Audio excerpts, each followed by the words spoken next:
Well, I'm back, and hopefully I won't be suffering. I've had a few days to calm down from how angry Jumpy's how Mimi.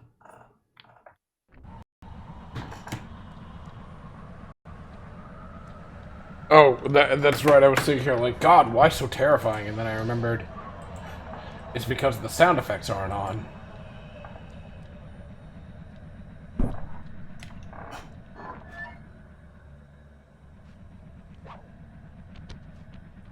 Oh, God. The PS2 controller feels a little bit weird in my hands. I have to wind up because I think I've been playing this pretty consistently. Not every day, but...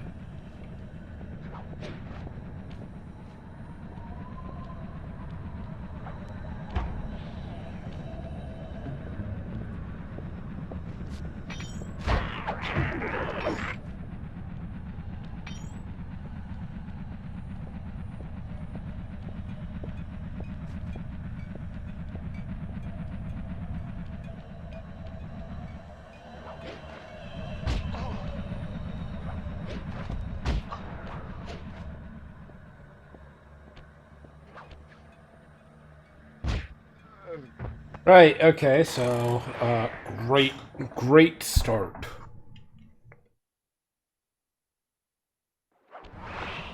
It's fine. Probably. Where the fuck are they?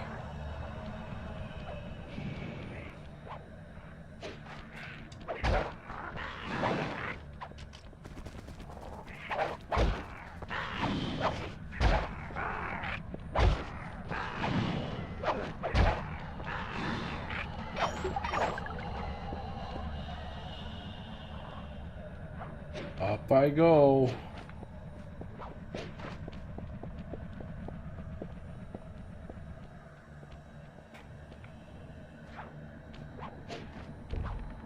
Okay, so there's the little jumpy pads.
Oh, this is a hiding spot.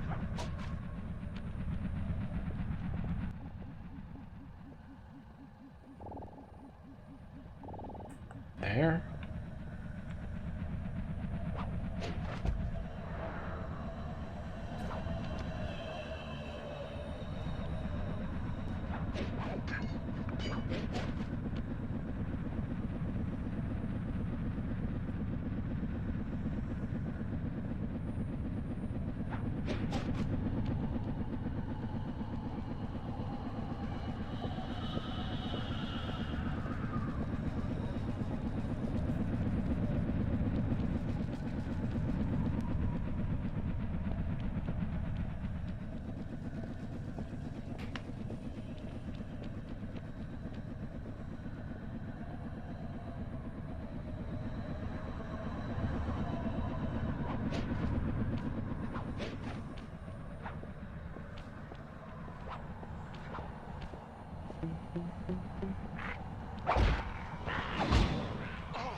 I do not know if this will take me where I want.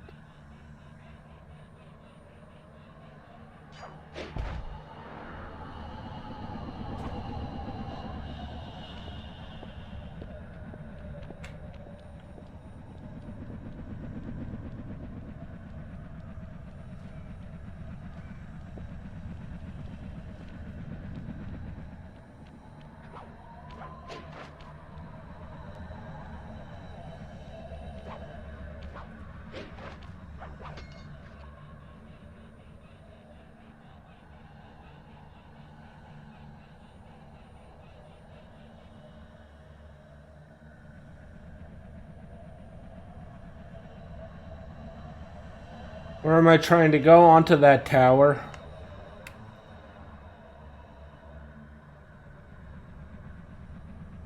I was thinking that maybe by getting on that tower, I could swoop down to another location. Not possible until later.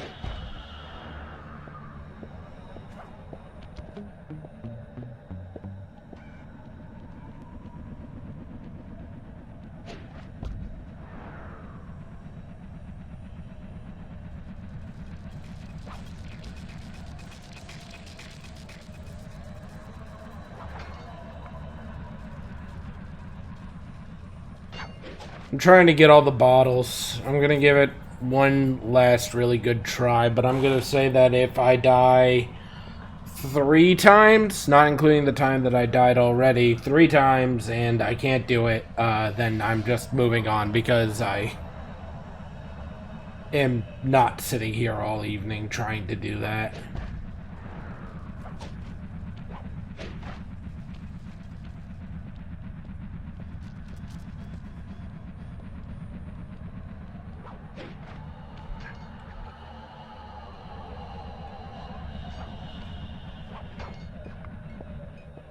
There's one.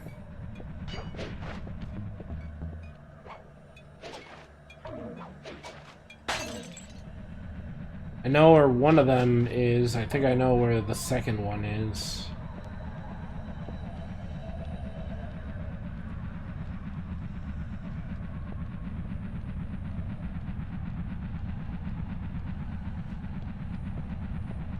One of them is up there, but I can't get up there. There's no way for me to get up there.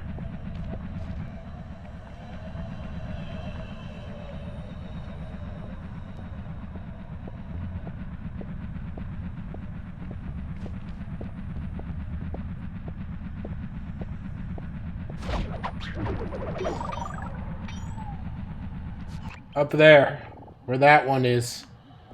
There's nothing around that's high enough for me to jump off of that I can get up there. Like, this is the highest point and I can't glide.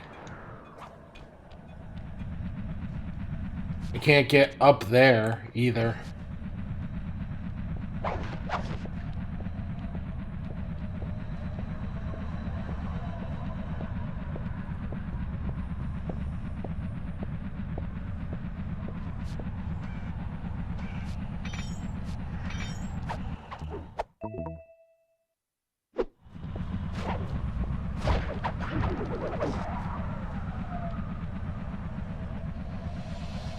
Yeah, there's nothing around that's high enough for me to jump to that I can get to it. I've tried jumping off of those balloons. I've tried doing it from, like, weird angles on this, and there's just... Oh, what the... No! Hang on, wait. I've seen a path forward.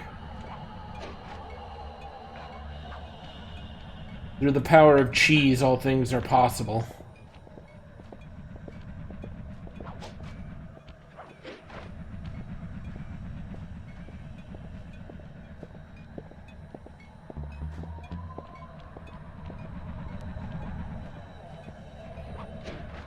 Oh, I think I'm just dead. Please stop, Sly. I'm just trying to position you on the edge, man.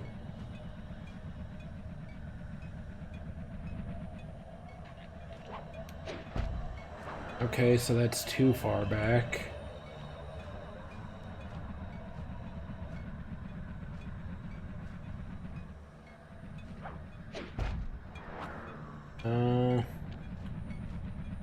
Second. Through the power of cheese, all things are possible.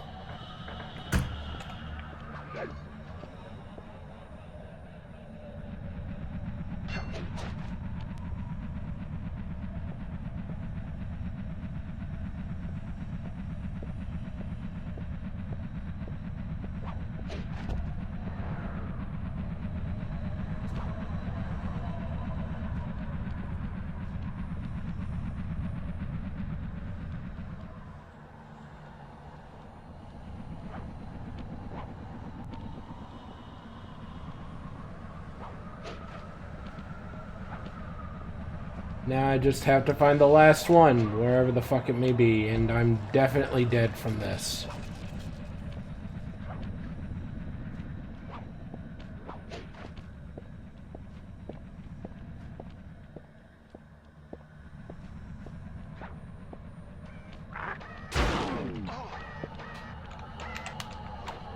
I hit L1, but I guess I fat-fingered L2.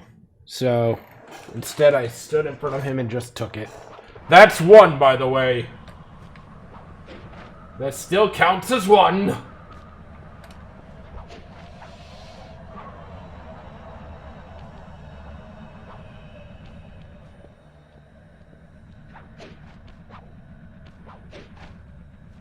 Also, my mic settings got reset. Or at least some of them did. So if there's some weird audio, just let me know, because I can't fix them until somebody lets me know.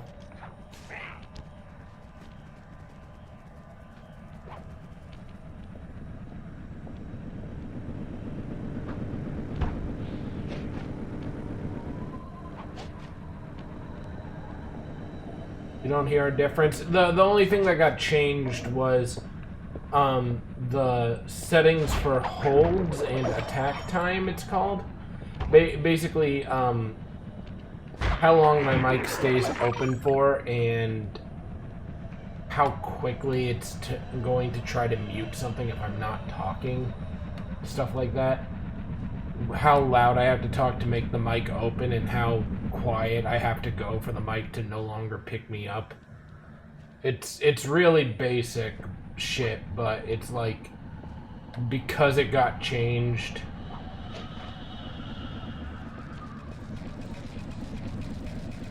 Hear it.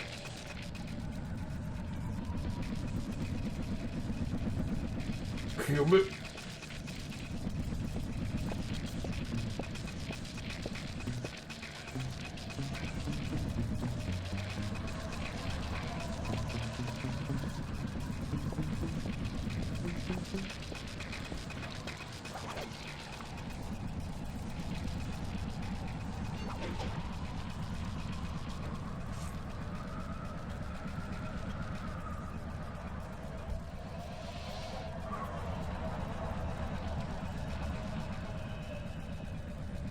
Hear you.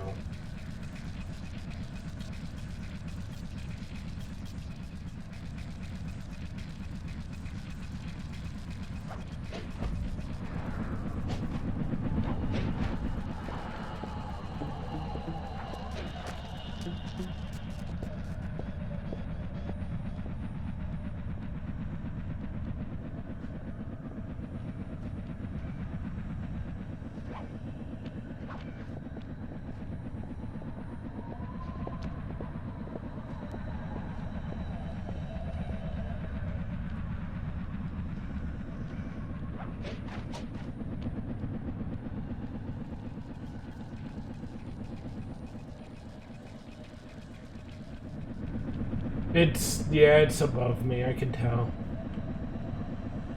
I remember one of them being around this area too, so this is the last one I need.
What?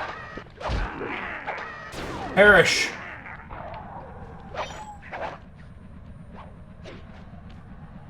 Do I hear bottle number 31? No. Shut up. Oh, now I can turn the sounds to the proper thing. Let's see. Max volume down. Music volume up. Someone summon ecstatic. The music has returned.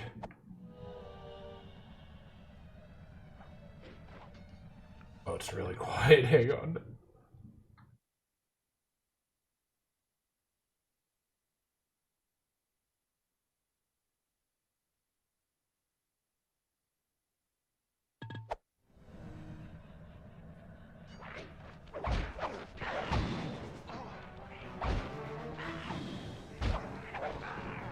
Oh, damn, that's crazy. My instruments have picked up large magnetic fields radiating from inside that blimp. If Arpeggio's already started reassembling Clockwerk, that's where you'll find him. Sounds good. I'm on my way. Don't waste any time here, Sly. Get to the blimp and take some recon photos. To build the plan... Bentley, that shit's crazy. I zoomed in and the blimp got more detailed. What the fuck? I got it under control.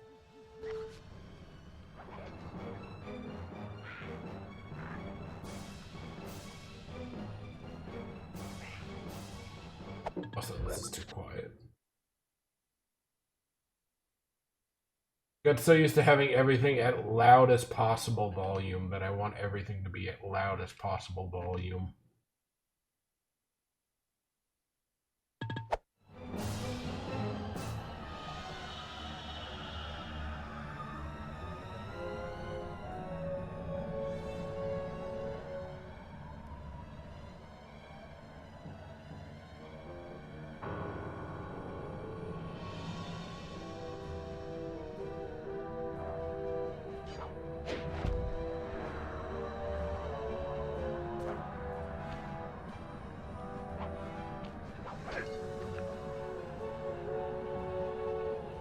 Up I go.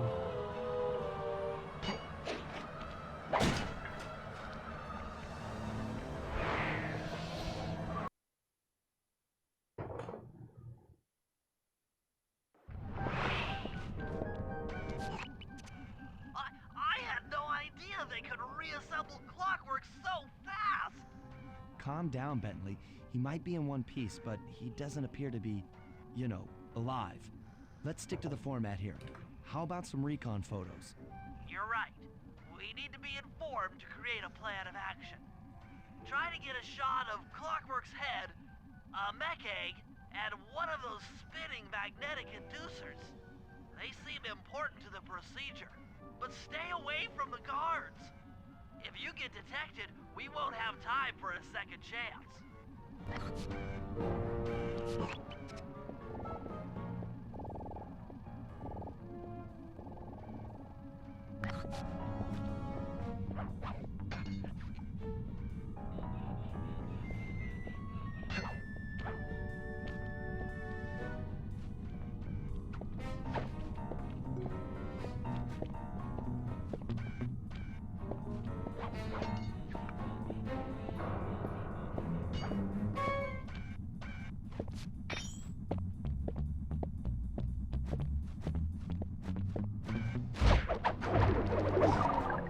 What?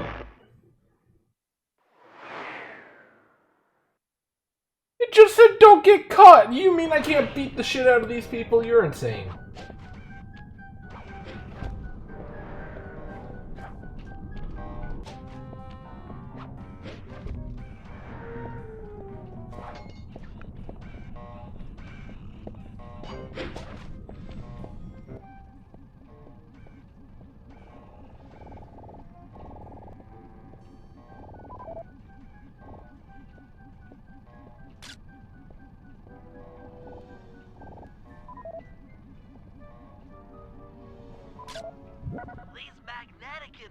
inducers seem to be holding the Clockwerk parts together.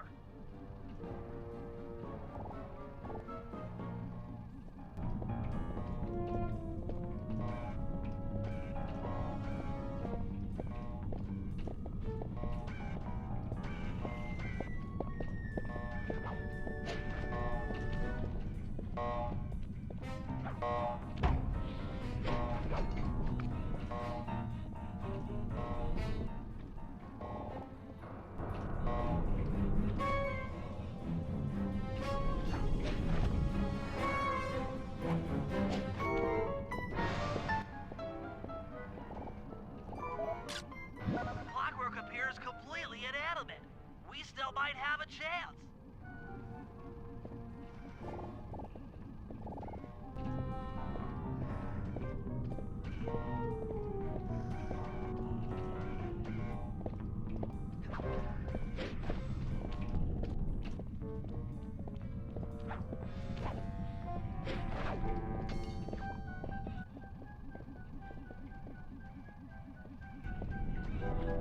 Eggs. Where are the eggs?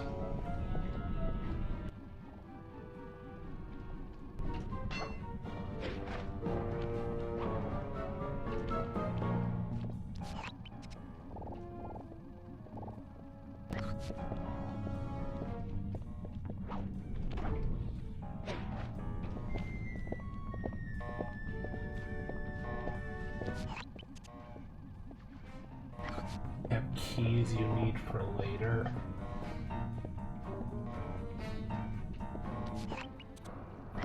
Gives me an option to like it's like go take photos of the eggs, and I'm just like, what eggs, bud?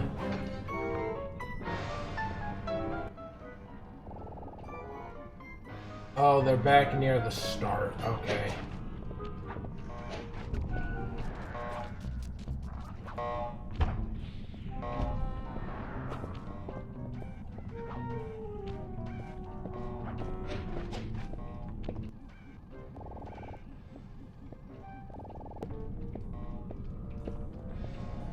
Yeah, that looks a little weird, that it's like, there's something you can steal here, but not now.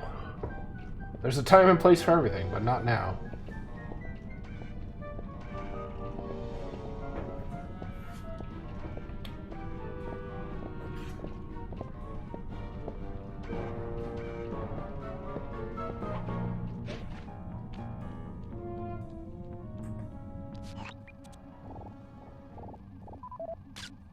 I'm sensing radioactivity from inside those mech eggs.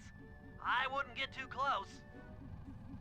Sly, I'm detecting voices from the front of the blimp. I think it's Arpeggio.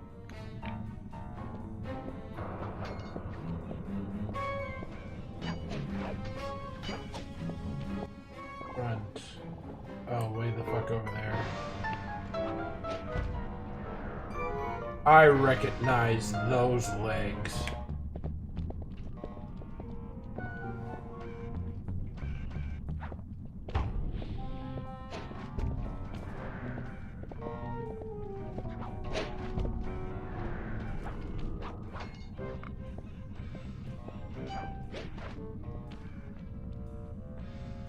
Neela? Neela's here too!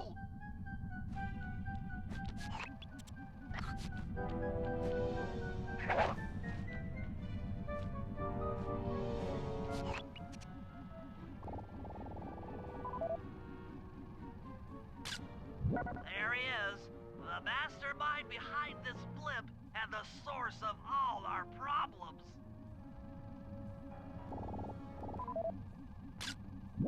I can't believe it! I can. She must have been working with Arpeggio all along. I don't need to study those photos to see the writing on the wall. Clearly, Neela and Arpeggio have conspired together to rebuild Clockwerk.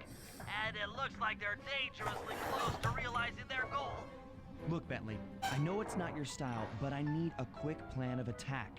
Try to think of a way, any way, to stop Clockwerk from getting reassembled. Well, those magnetic inducers seem to be be holding the parts together. If you reverse their polarity, it should pull Clockwerk apart. Unfortunately, the inducer speed control station is locked down tight. Pickpocket keys for the 4 patrolling guards to get at it. Okay. Then you'll need to manually reverse the polarity of each inducer deck at the top of their rotation. Consider it done.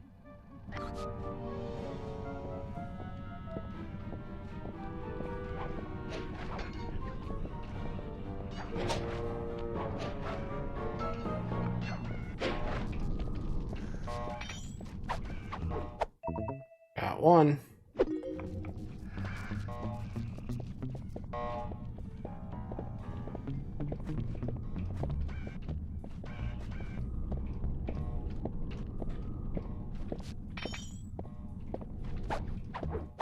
Got two.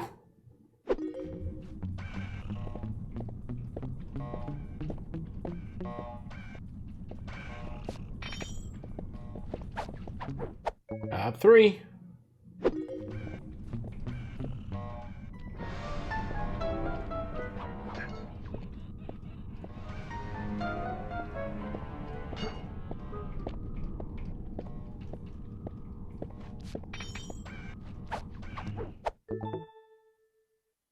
Now get to the speed control station to slow down those spinning inducers.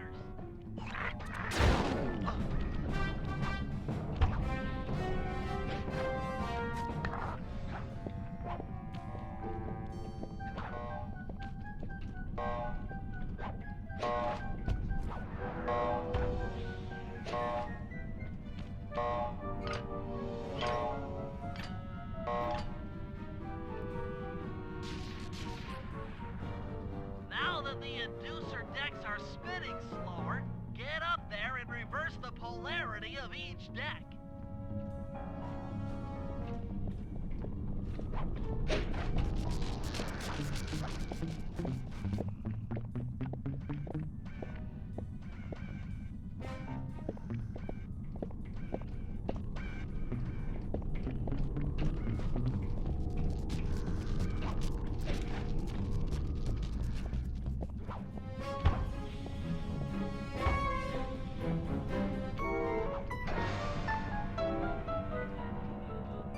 Something like this.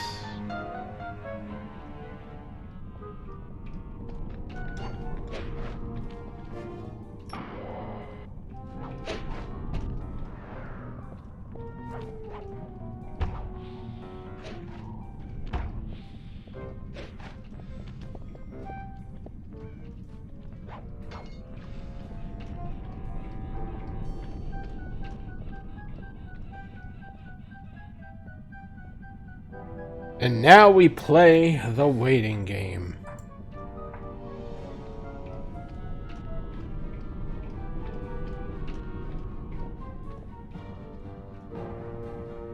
Sorry today, Goober.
What's all this then?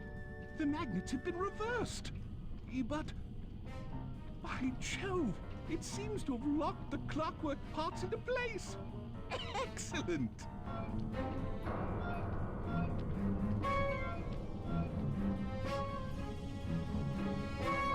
Sly Cooper! Of course this would be your doing. Ah, Mr. Cooper. No doubt you believed a reversal would pull the old bird apart, eh? But it seems to have had quite the opposite effect. I'm truly grateful. When fully powered up, I'll join myself to its circuits and be born anew!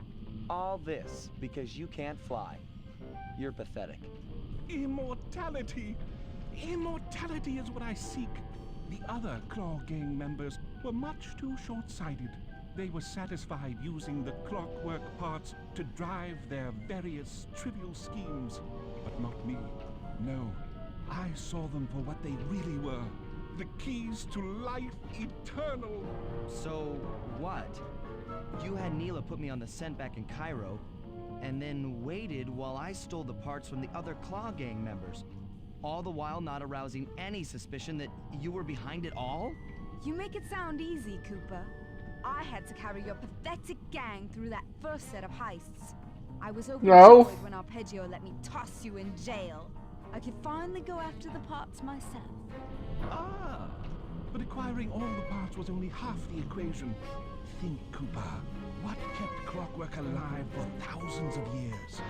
He was fueled by his hatred for my family. Splendid! That's right. Hatred. Putting his gears and wires together was child's play, compared with accumulating that much hatred. You can't make people hate. Oh, my poor naive boy. My meticulous mind has found a way. As your hippopotamus friend will attest, spice consumption makes you both angry and susceptible to hypnosis. The Contessa, hypnotist extraordinaire, devised a way to command people through the use of flashing lights. I've created this blimp to be a massive transmitter of those precise light frequencies.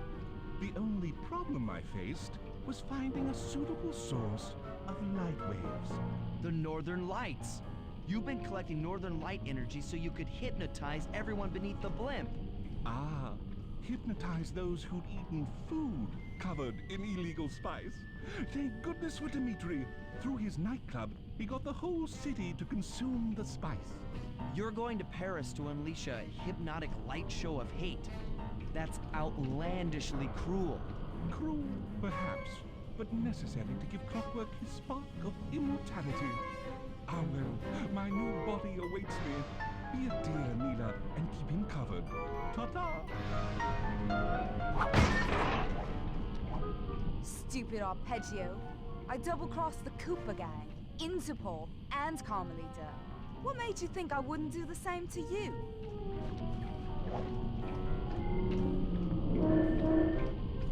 This is preposterous!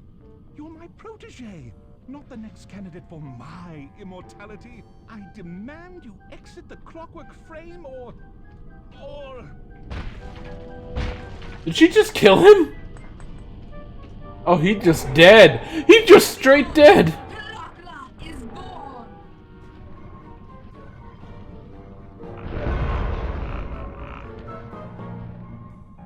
She just fucking killed that man.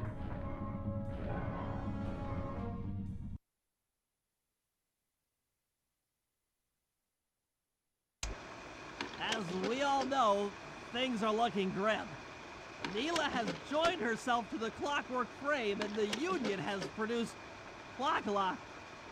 She's out and free to terrorize the world. This blimp is still in motion to Paris. I can only assume Arpeggio's autopilot will activate the hate hypnosis light show. If that happens, there will be no stopping Clockla. She'll be immortal. But we still have a chance. In her new form, she'll need to draw a lot of energy from this blimp's engines to stay strong.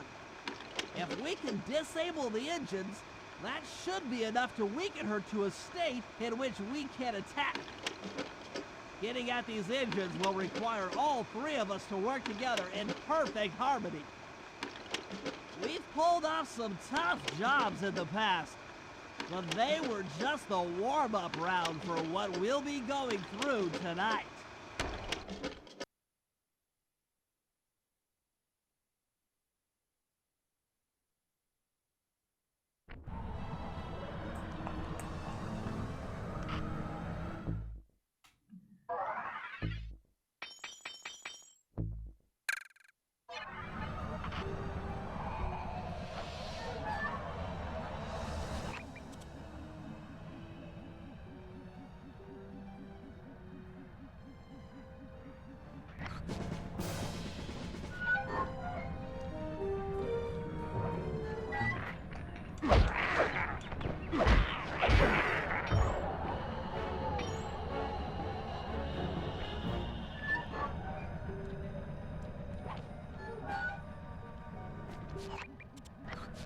I'm gonna try to get Bentley's or not Bentley, I'm sorry, Murray's last ability.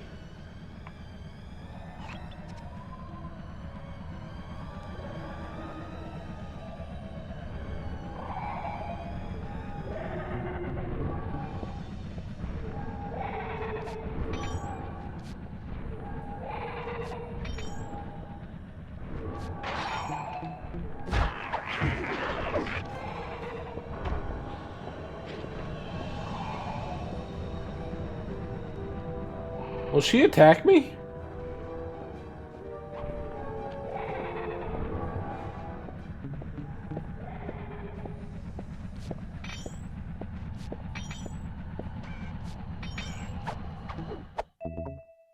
No? So she's like a part of the scenery.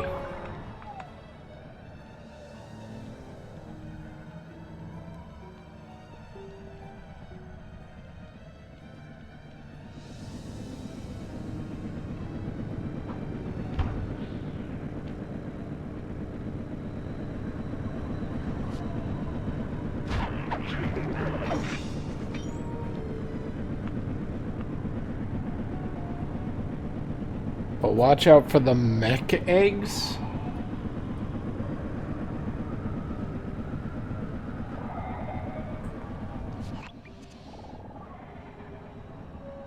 I will say this, that is really cool.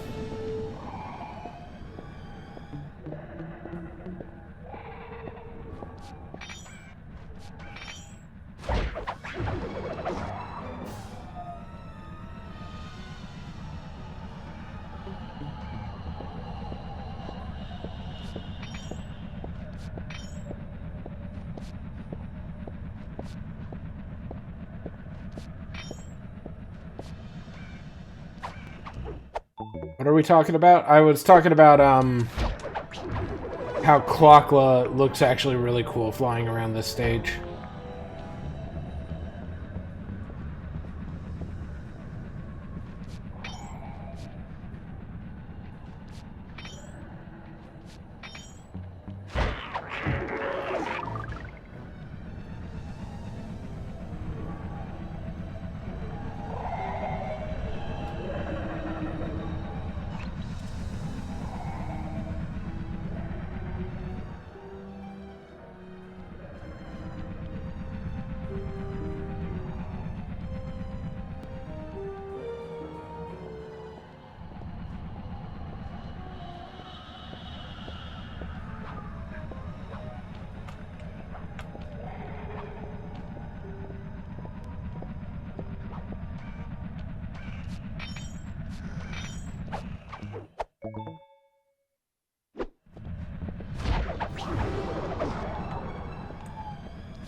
Destroy it from the outside.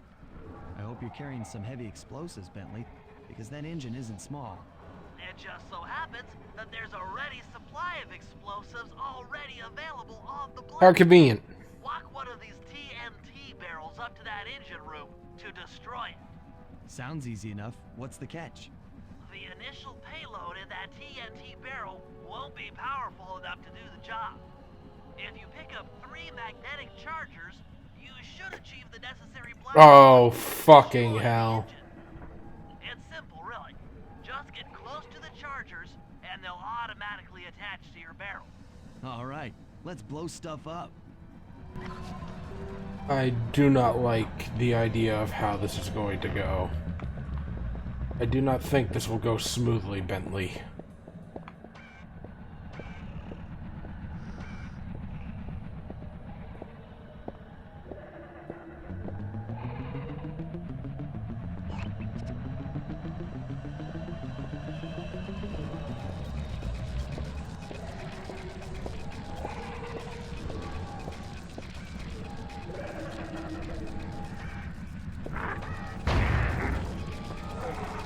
Okay.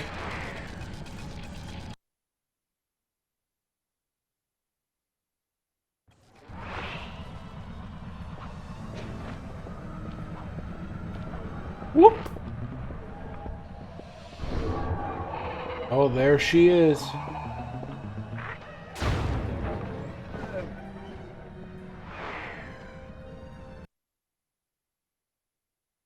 Here's a hint, stay on the edge, but I don't wanna stay on the edge.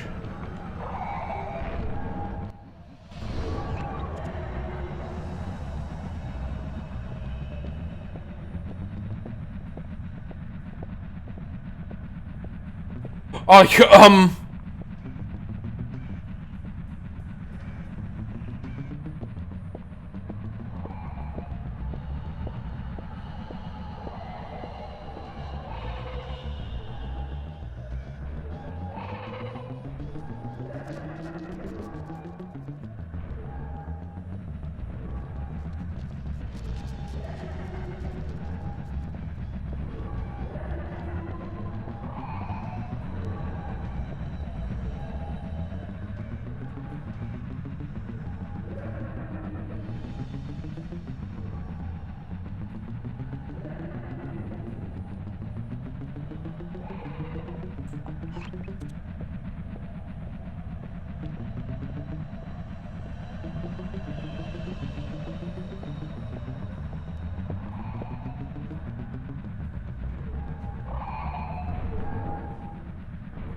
God, this fucking... The bassist is going crazy.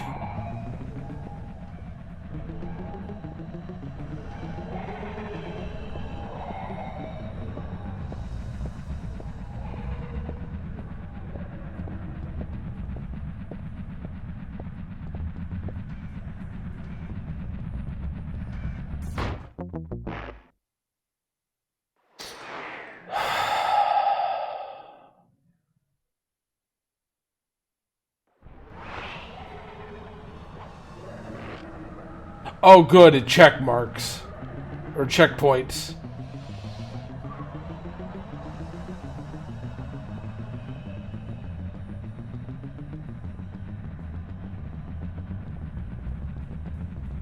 Did Bentley say blow up the safe house? I would if I could. Oh, I am going to die. Excuse me, don't mind me.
I'm going to die.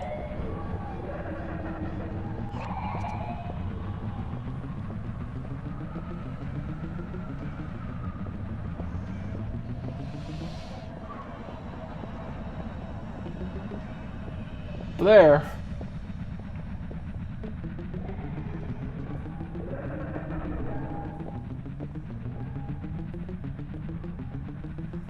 Pathing. Why didn't you tell me I was going the wrong way?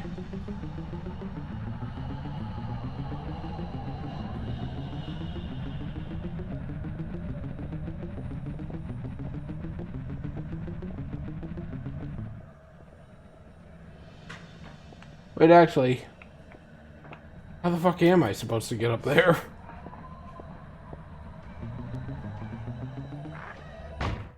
Sure, okay, whatever. You told me you had to go across a fan earlier. That shit looked like I don't know, man. There was a fucking edge around the big fan. I thought it was that one.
Excuse me, I hope you don't mind this one random barrel that somebody's just left here. I know it's perhaps just the smallest bit inconvenient.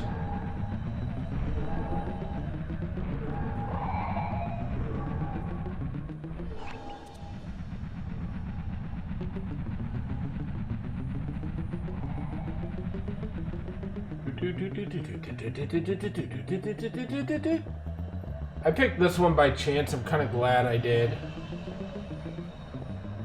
With the TNT barrel all charged up, it's time to deliver the payload to that engine.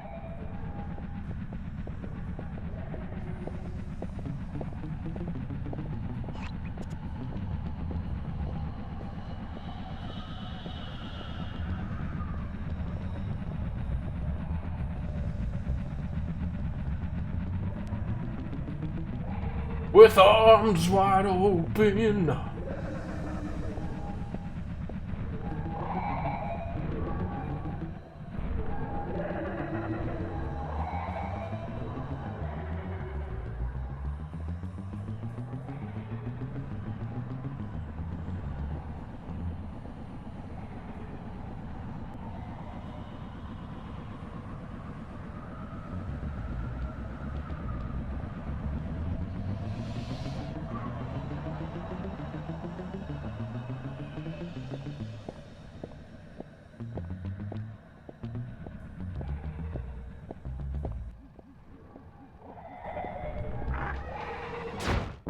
Pain. Hi, Siege. That is not bathtub pants. That is fucking dynamite barrel.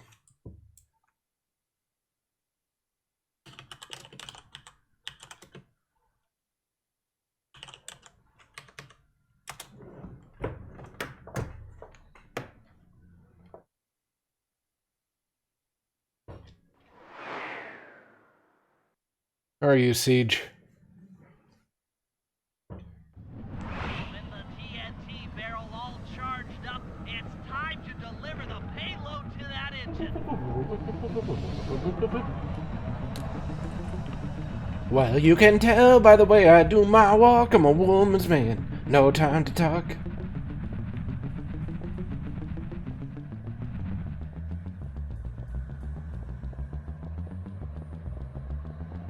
Had a wild weekend. You must have. You abandoned us. I can't believe you.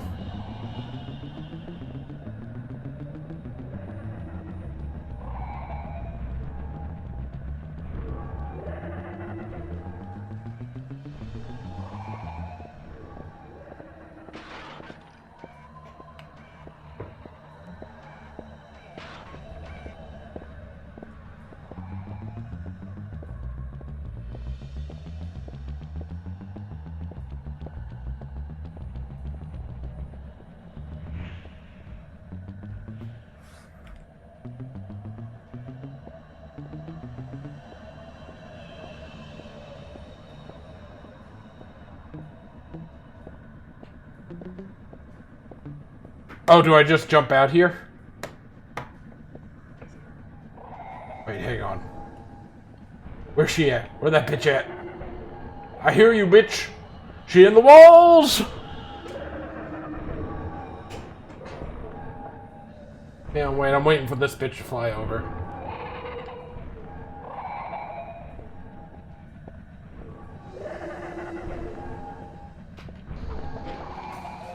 That should be the last time anyone puts that engine to use.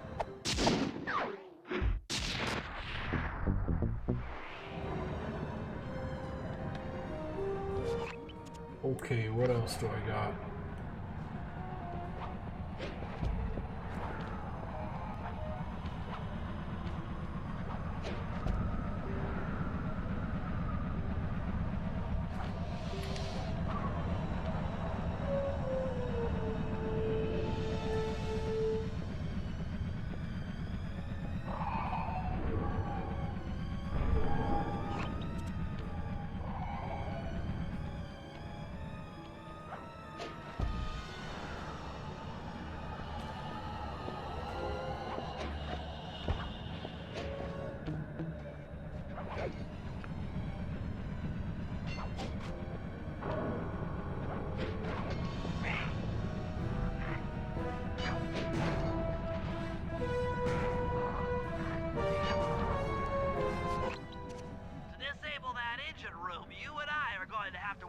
Oh boy. Happy to have you along, Bentley.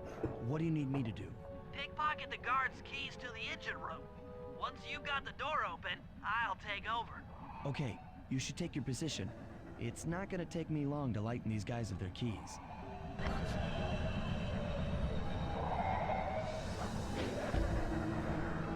He says as I then must pickpocket every guard on the ship.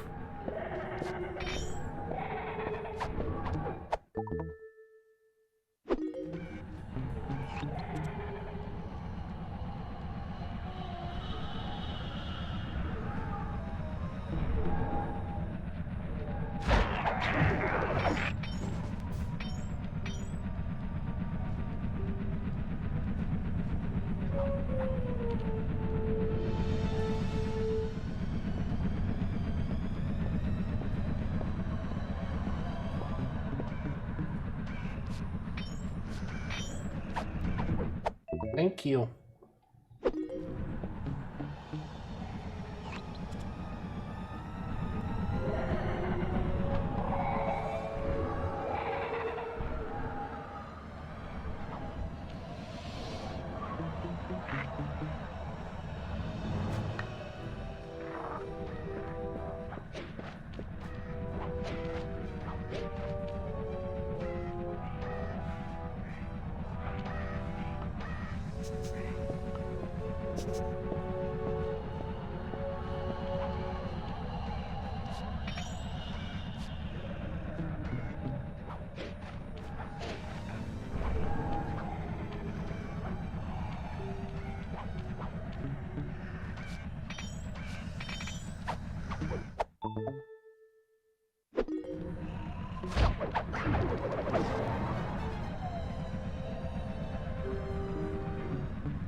Six-piece nugget, thank you. You keep on saying egg, and I'm waiting for the egg, and there's no egg. Egg!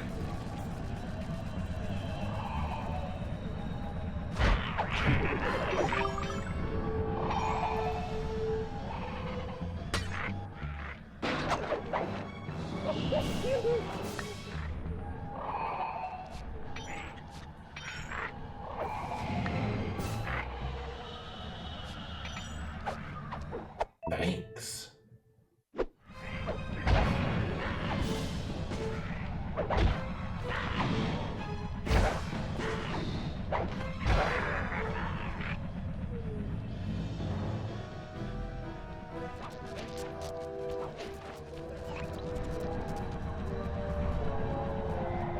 Hello, hello, who? Who is saying hello?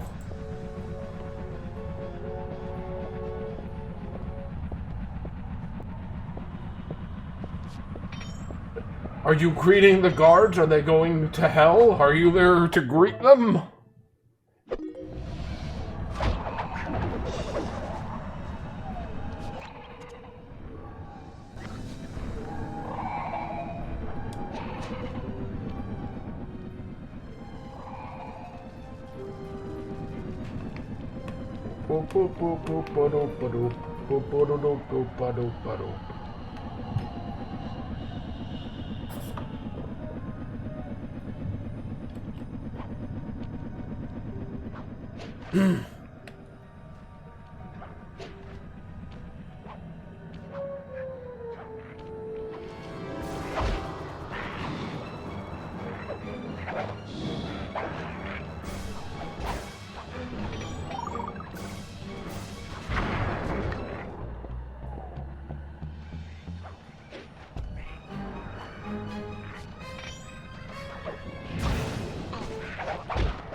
Give me your coal. I'm not greeting you. I'm waiting by the engine room door. Do you see the way this man treats me, Slayer CJ? The way he causes me emotional harm? I don't get greeted. But yet he greets the mysterious entity that lives in the walls.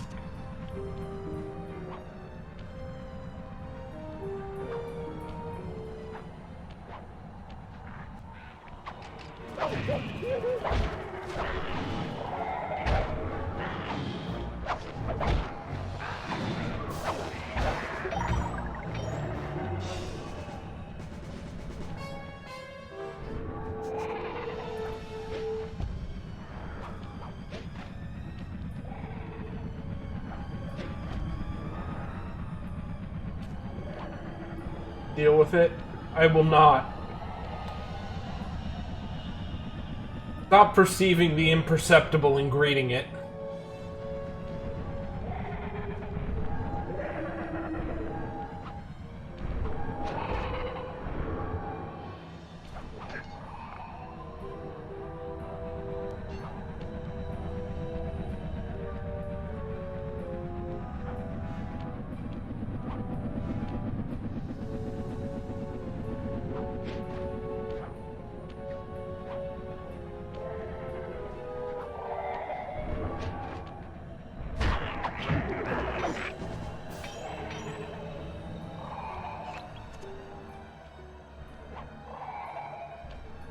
Okay, Bentley, you're on.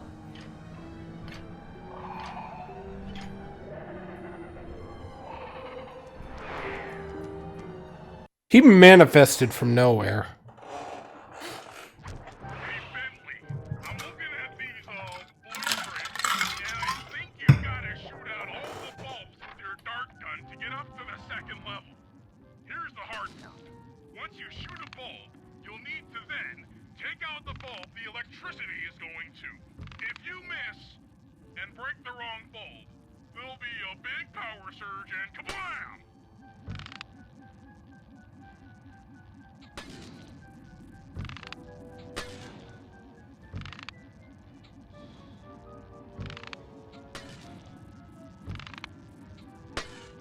Look at me! Sniper main.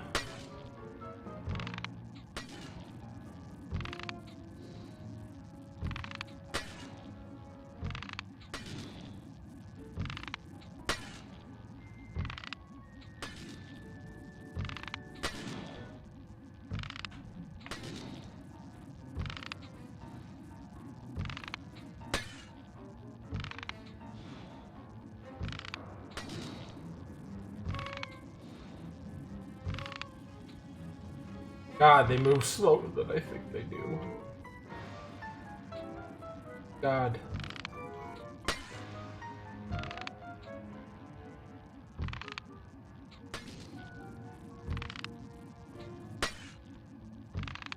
Perish. I can do that simply by fucking up with these bulbs.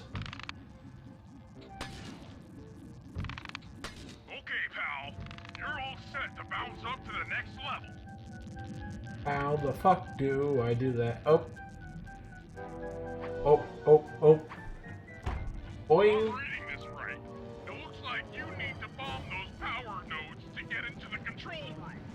Once that door is open, you'll be able to shut this engine down for good. Can I do this without actually even getting close to these things?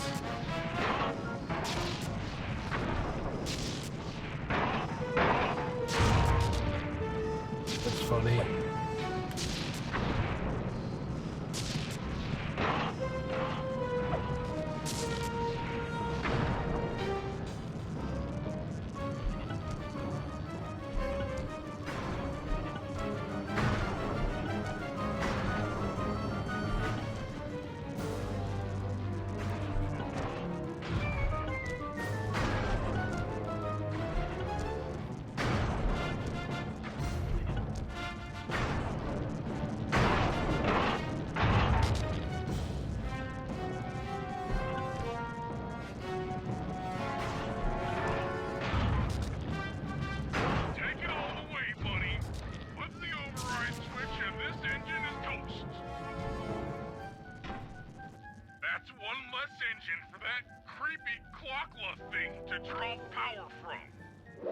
Do it without the crosshair? I don't even want to know if you can turn off the crosshair for this thing.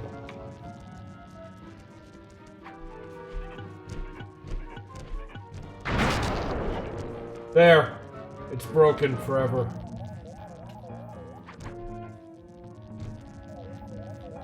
Woo!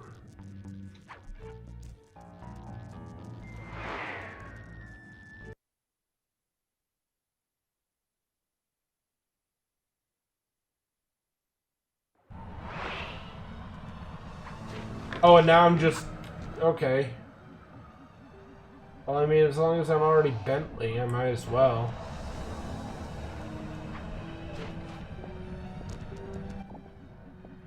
Perish.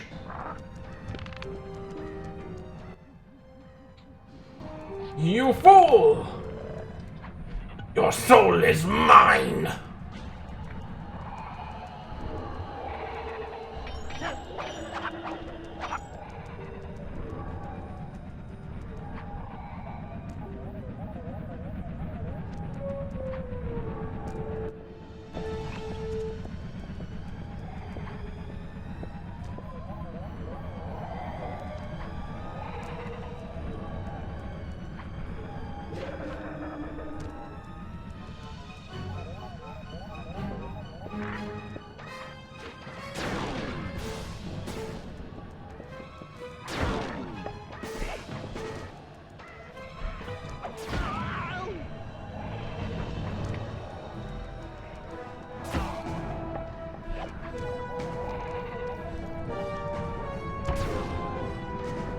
Excuse me, pardon me.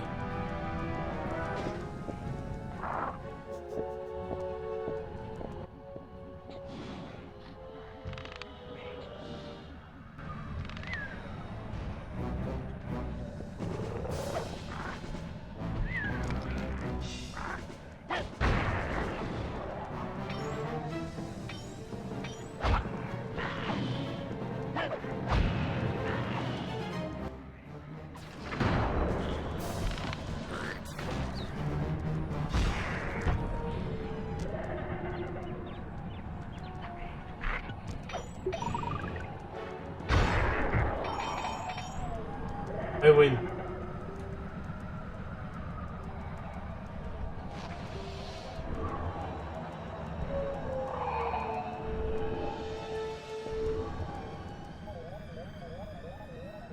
I could just proceed to the main objective. But I'm not going to do that. How do I keep on passing the eggs and not noticing them? Aren't you the ones who said to avoid them?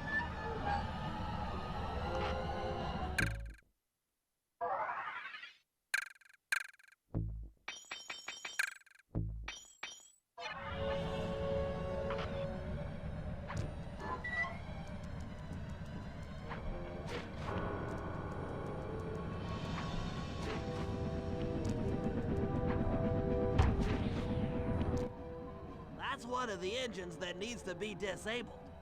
I won't lie to you, Murray. This is going to be a tough job that requires both our skills.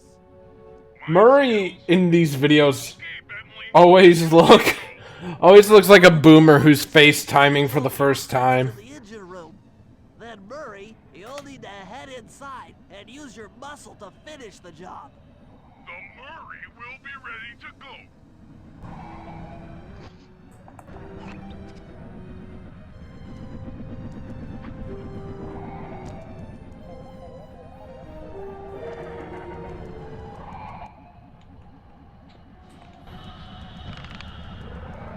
Perish.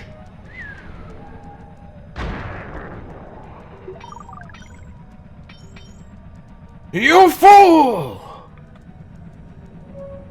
One. Holy shit! Immediately!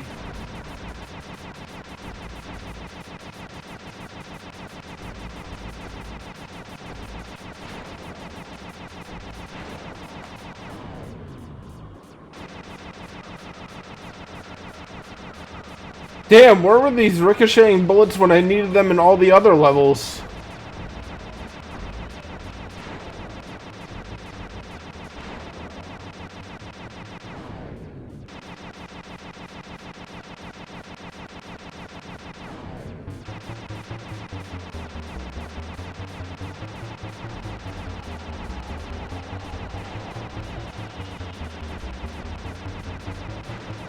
It would have made it too easy.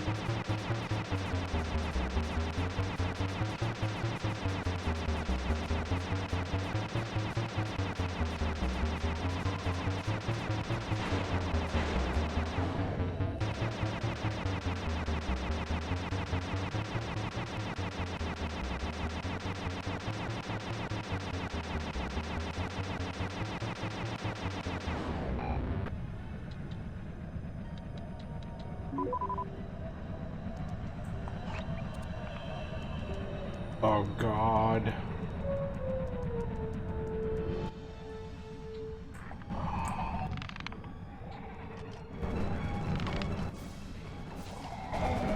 Why?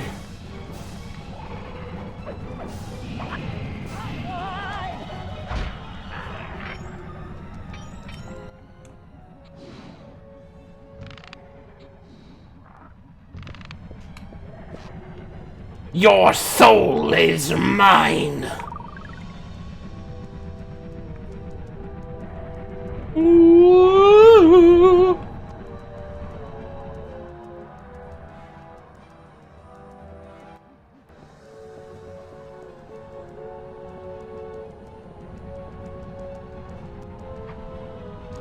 Damn, I didn't know that turtles couldn't climb ladders.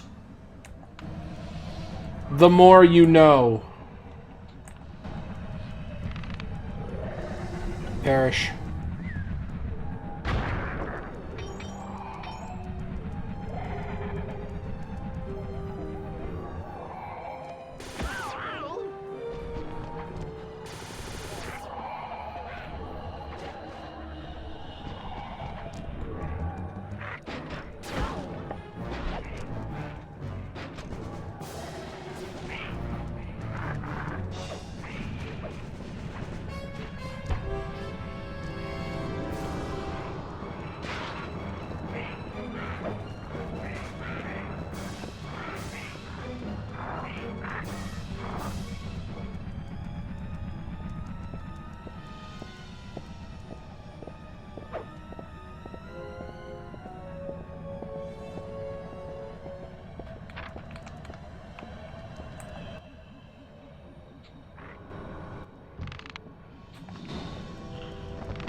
See, the real secret goober, the real secret goober, is the eggs can't hurt you if you don't believe they exist.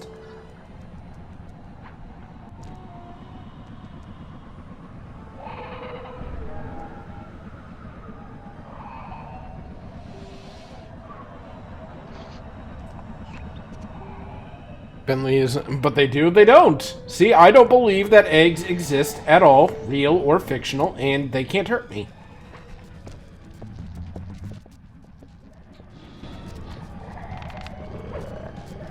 Fetch me their souls.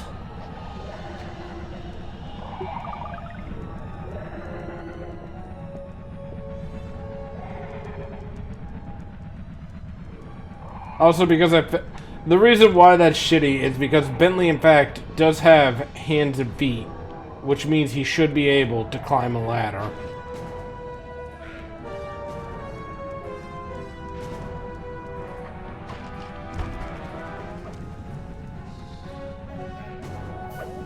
Oh, thank you.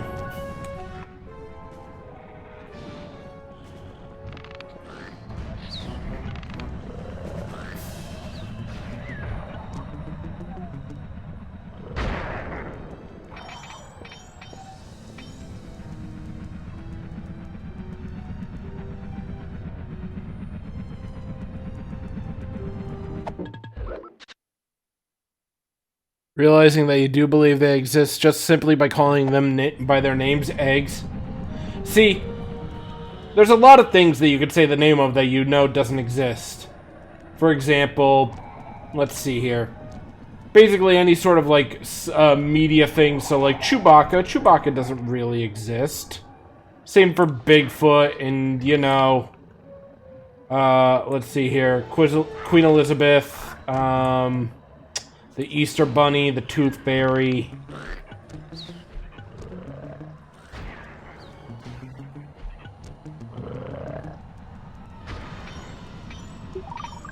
Pants don't exist, that's right.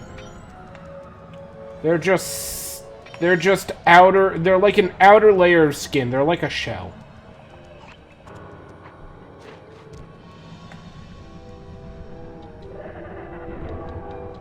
They're like leg shells. Oh good, I'm very glad that this just goes on forever now.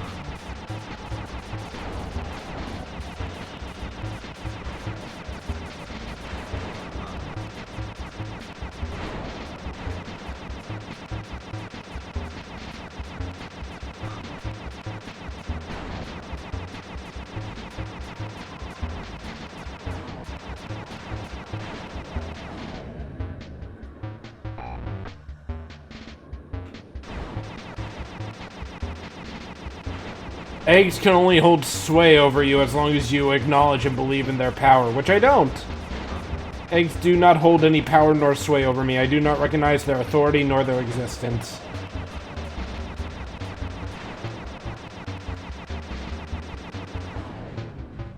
It's like saying I can't talk to you without a... I won't talk to you without a lawyer to a cop.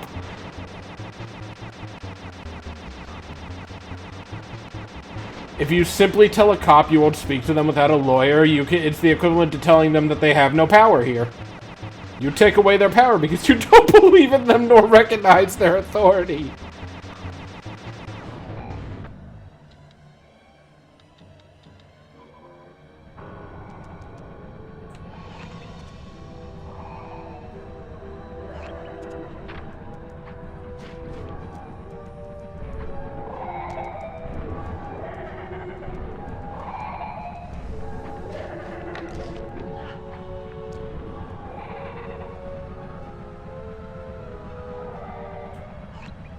God.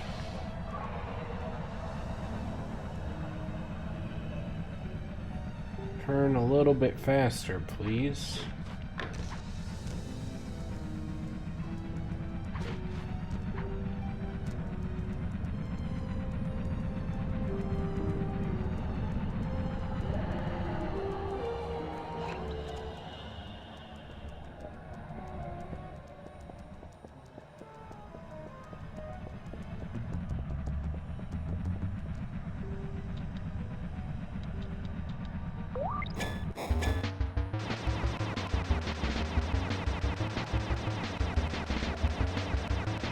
Interesting choice, giving me a wall right off the bat.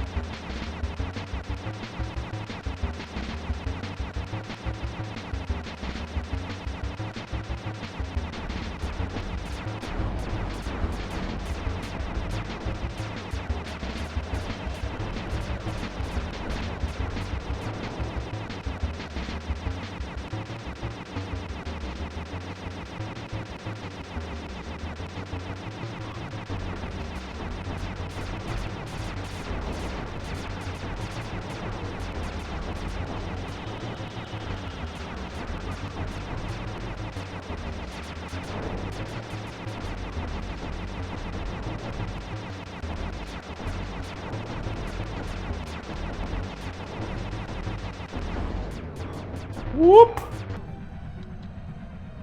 Speed. Make way for the Murray! The Murray! Hey,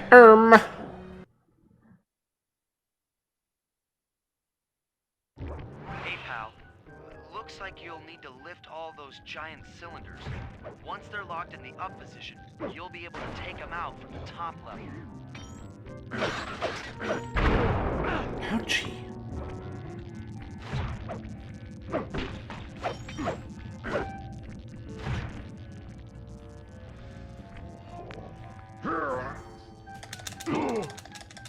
Heads up, pal. You've got company. Perish! Ow! At the rate I am going, I will perish.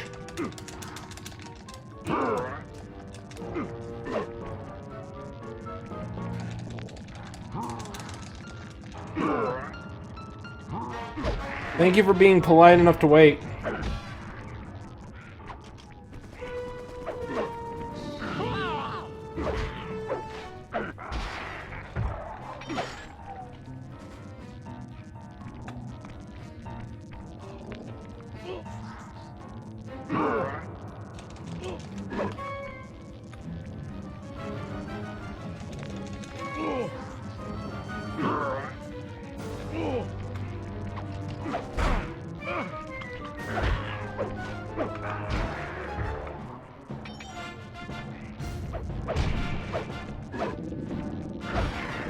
Oh, he didn't die in one hit.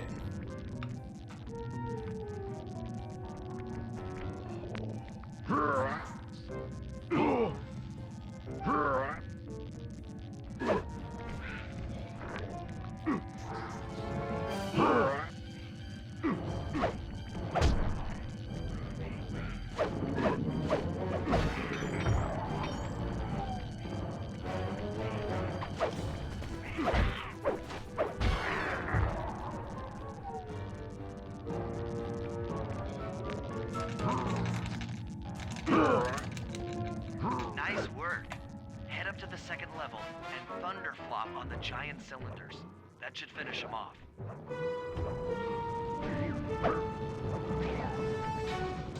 Thunderflop. That reminds me, didn't I get something new? Diablo Slam.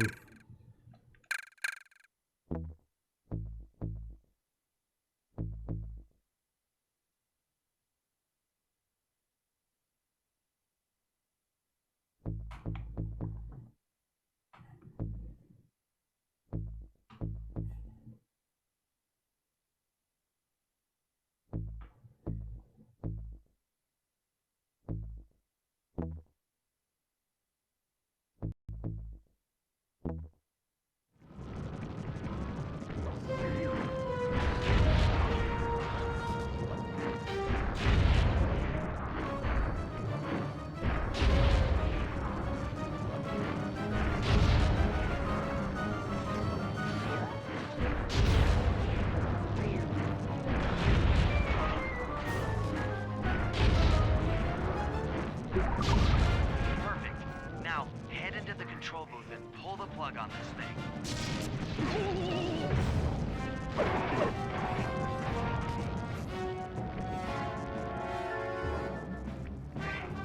Boop! Another engine bites the dust.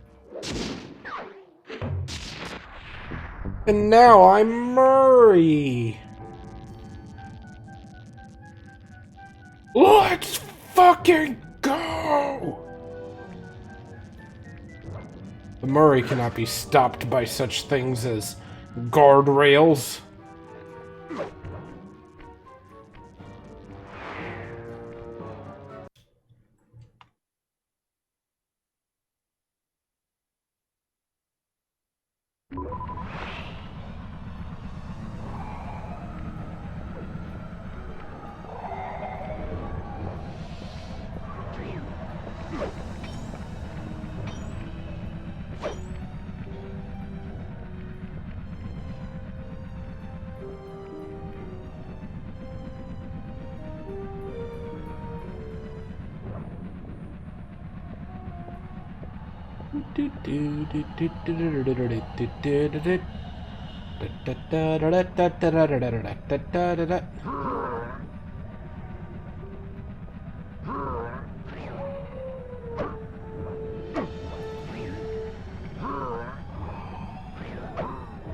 Here we go.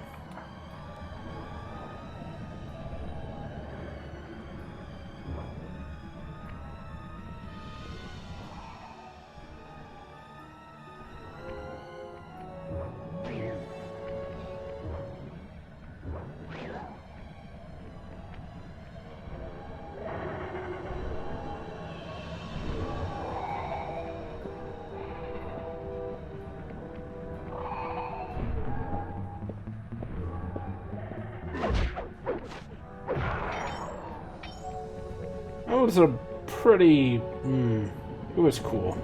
It was good enough. Murray, it looks like I'm gonna need some help getting into that engine room. Happy to help. Bentley tells me that the door to that room is locked down by wall-mounted power stations located throughout this blimp. I'll need you to take out all the power stations and then pry open the door by hand. No sweat, Sly. Big guy. He's Murray. Look at how strong I am. Here I go.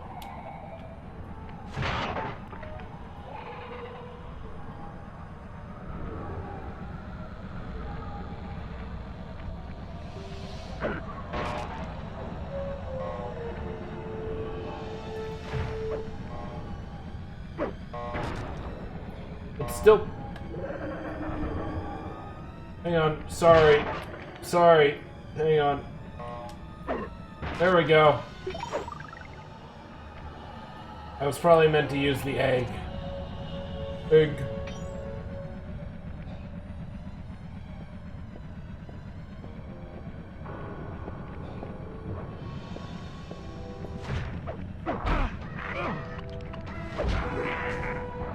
Goodbye.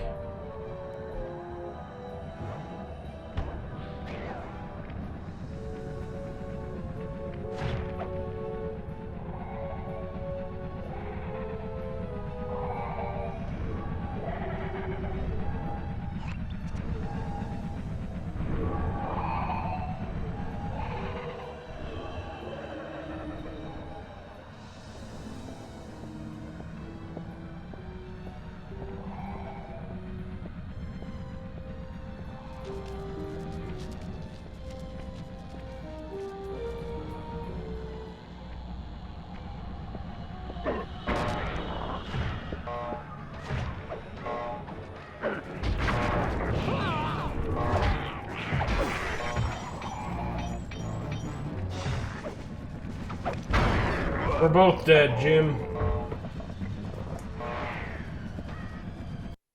Do I start over from the very beginning? Probably.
Come on, bud. You'll be my first projectile.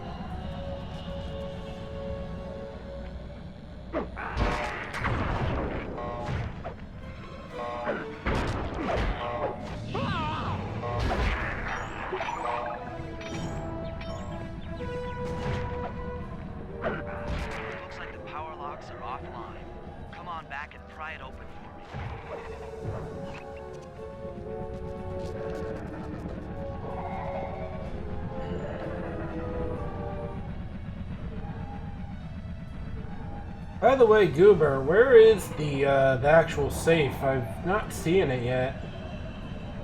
Unless I just missed it by accident.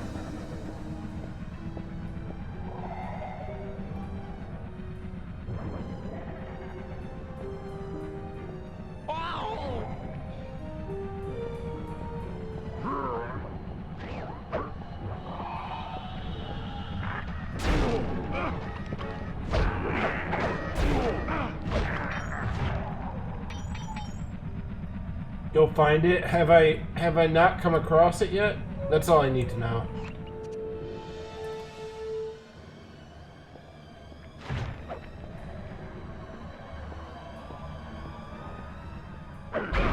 What the fuck? Why did it just explode like that?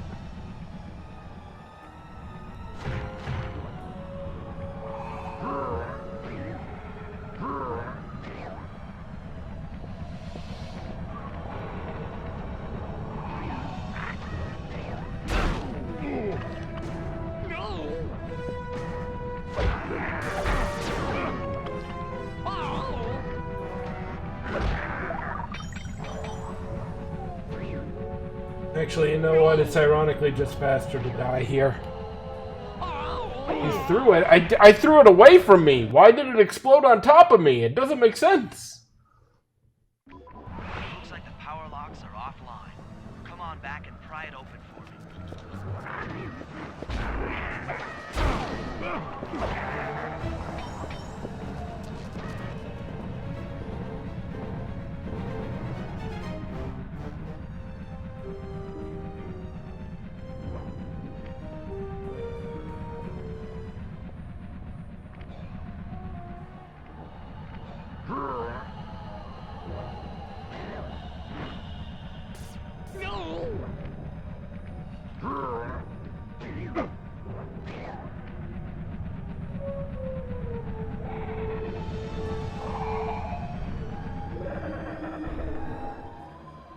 Seems like a skill issue to me, maybe for the coding people.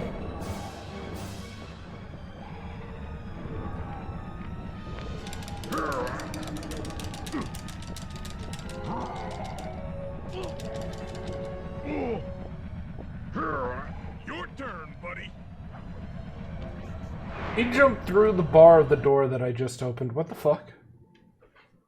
Sometimes. Careful, Sly. This place is packed with laser security. First, you'll need to make your way to the far end of this room. Then jump up to the second level to get at the engine room Oh. control center.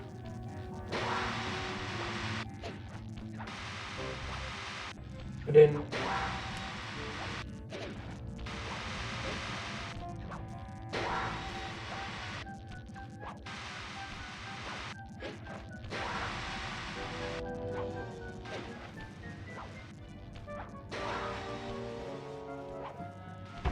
Alright, the control center is opposite your position in the room.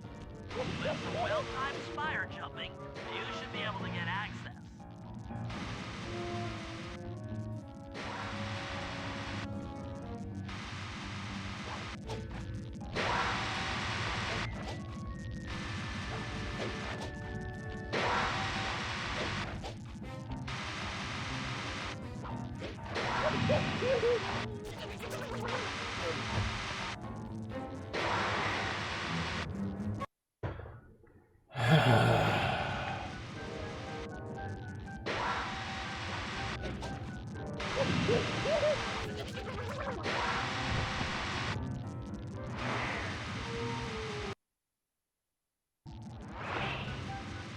Wow. Yeah, I know. This game really does, in fact, make me feel quite wow almost all the time. Every time I pick it up, it's rather ecstatic. I almost always feel like saying wow.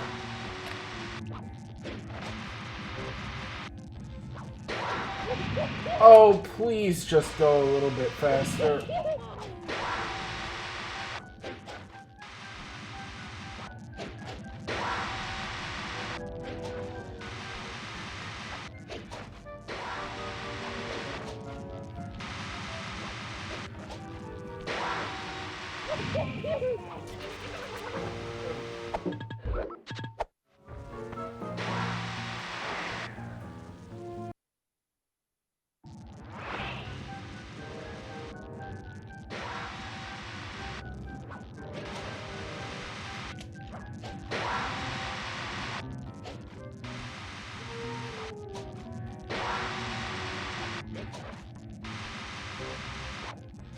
You're the one messing up. I understand that I got the timing fucked up there, but it's like...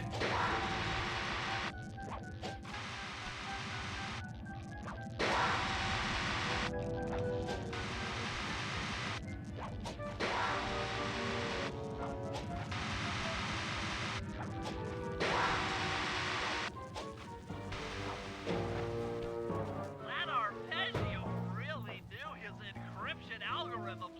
As it stands, I know that I'm the one that messed up, but I've always hated sections like this where it's just like, jump back and forth between the 2 points because we decided to make a slow-moving wall. Like, if there's nothing... I don't know how to explain this. It's not an entertaining section, not in the sense of, like...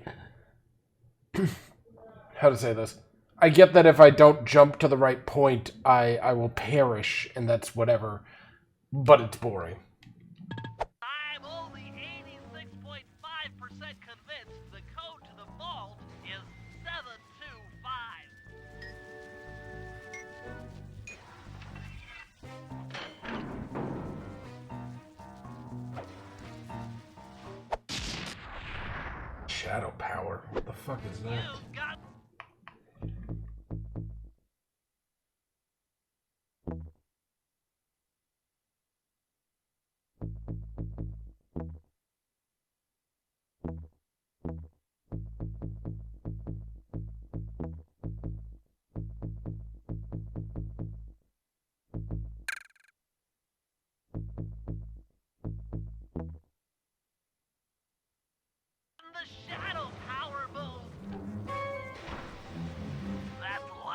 for this engine.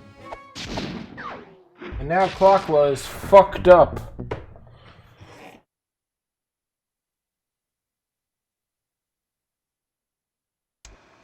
And an unexpected windfall. I've been contacted by Inspector Fox over the shortwave radio. She's well aware of the dire situation we all face if Clockwerk becomes immortal and has agreed to join forces with us so that we can destroy the robotic bird. Where'd they get these pictures from? That she's unable to locate this blimp on her radar. To help her hone in on our position, we'll need to boost How'd she get a the strength of 4 helicopter? local radio towers. Once Inspector Fox is in range, she'll take one of us on board to act as a tail gunner in a dogfight against Clockwerk. This is it. We don't have time for another plan. We're almost over Paris, and if that hate hypnosis light show goes off, well, you know the story. You want to know who Bentley reminds me of? Just like you took them, obviously. Took what? I wasn't paying attention.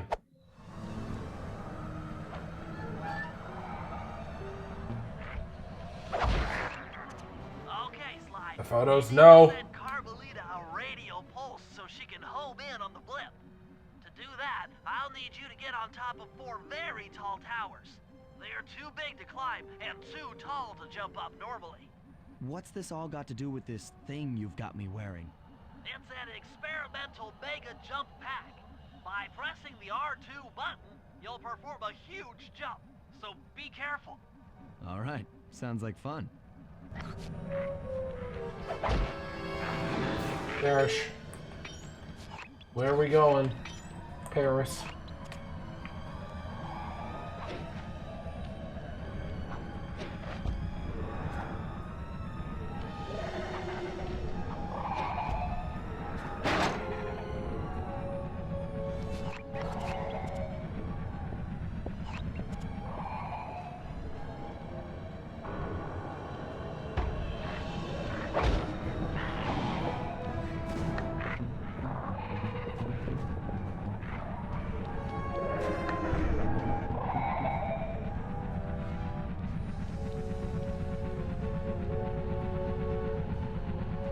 You heard the turtle jump?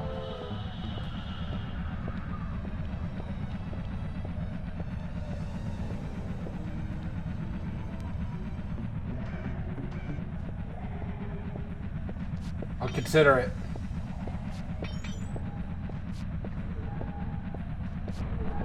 Give me... Thank you.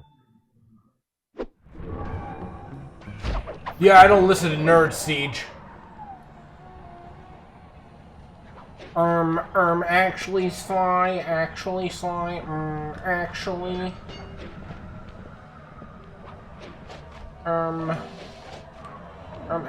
Sly, you need to mega jump. What the fuck? I don't know where I was supposed to be when I did that.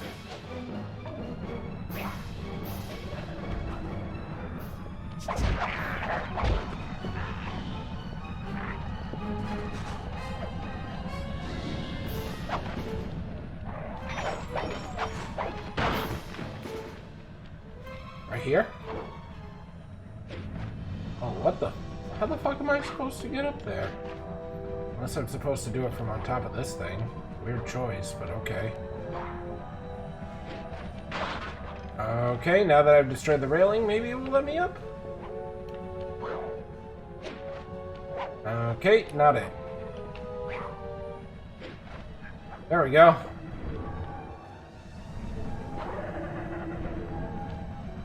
Do I keep on holding R2 to go even higher? Whee!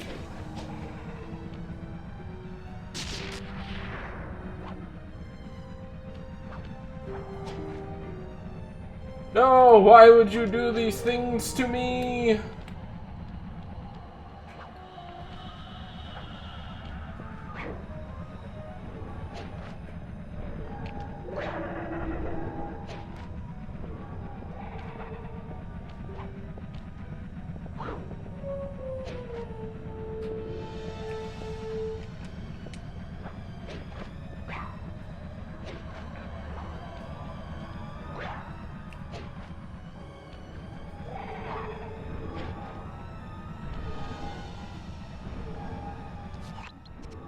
There's the next one.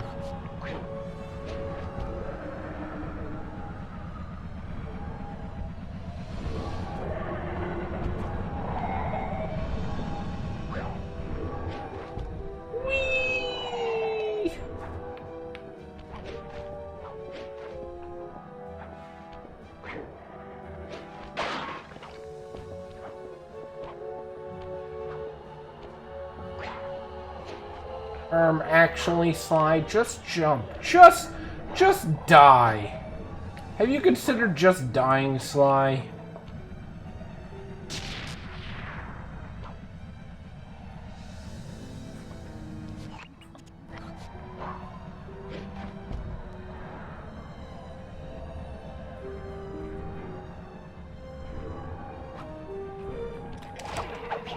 Perish.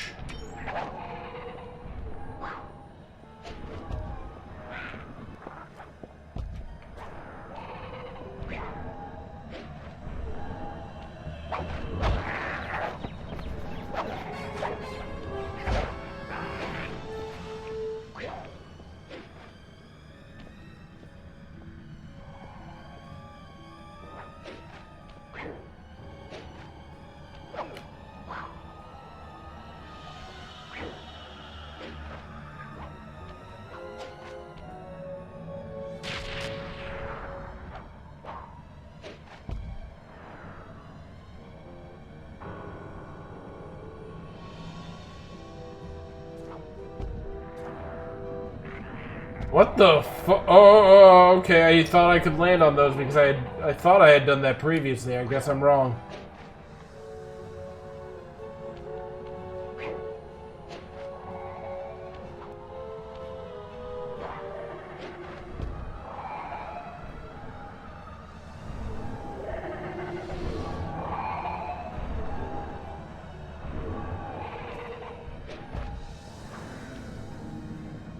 Actually, Goober, actually, maybe your favorite game is, actually bad,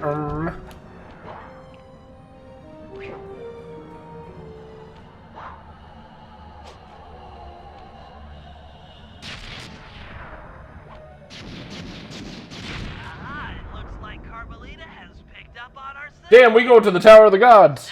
You just don't get... Fucking... Okay, hipster-ass response. I just don't get it. You wouldn't understand, man. It's not a phase. Okay, where am I going? Carmelita's Gunner. No! The jump pack! It was the best part of this game. I'm not actually fucking with you. That was actually probably the most fun I had moving in this game.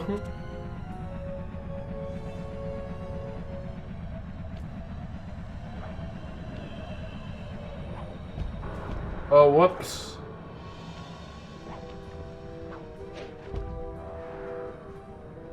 Something, bigger picture, actually, Something, Sly, take me some pictures, Sly, we need to have a plan. Sly, this is ridiculous, Sly, Sly, every single mission is a death sentence, Sly.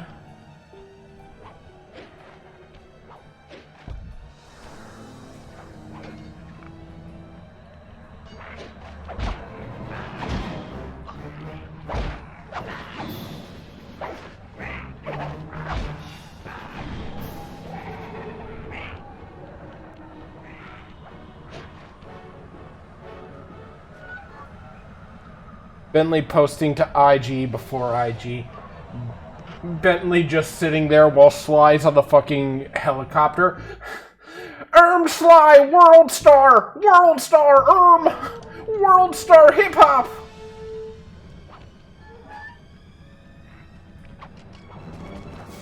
Damn, that's crazy. See ya.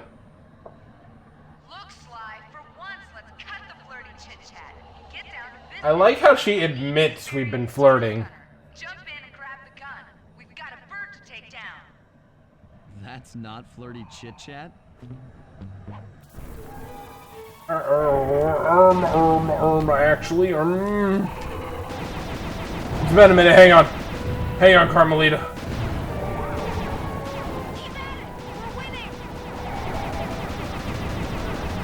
Oh, this isn't the spam gunner. This is the world star hip hop.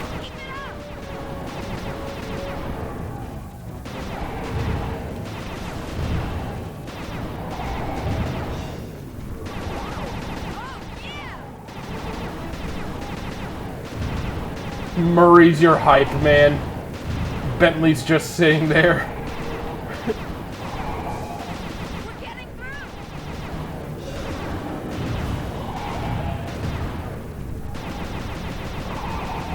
God. Felix, not gonna like that.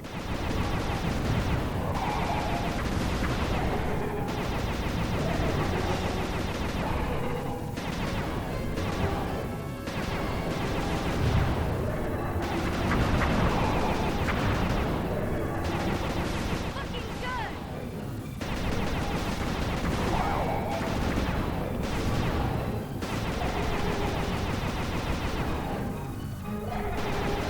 right.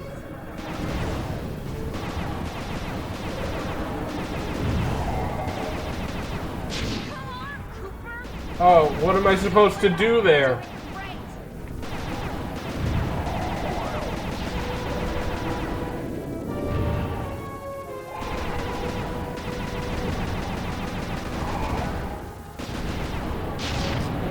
Shoot straight or we're both dead.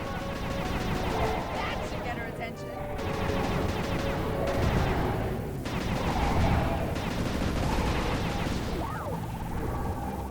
Oh, I only need to shoot it once.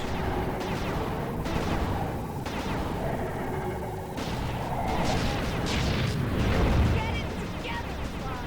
You're doing it, Cooper.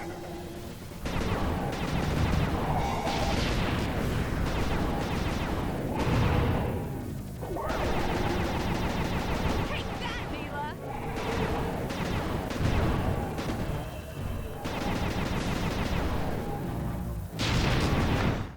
Wait, what? How do I block that one? Do I have to shoot her head or something?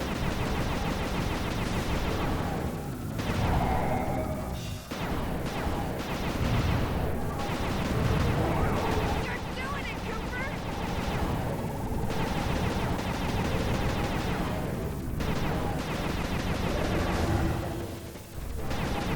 All right.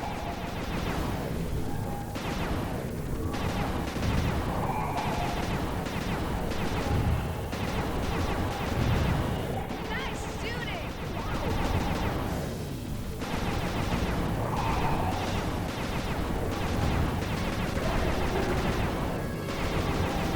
Keep at it. We're winning.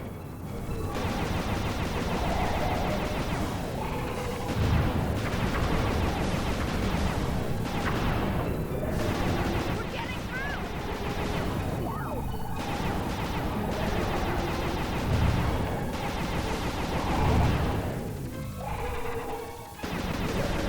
Yes. Get it together. I don't know how I'm supposed to stop that one.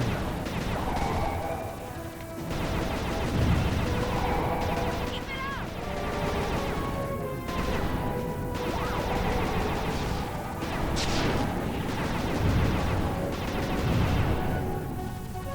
Don't let up. You're doing great.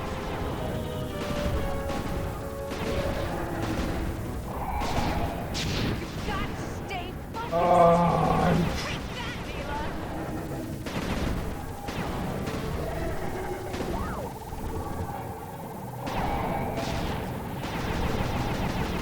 good. It's Clockwerk.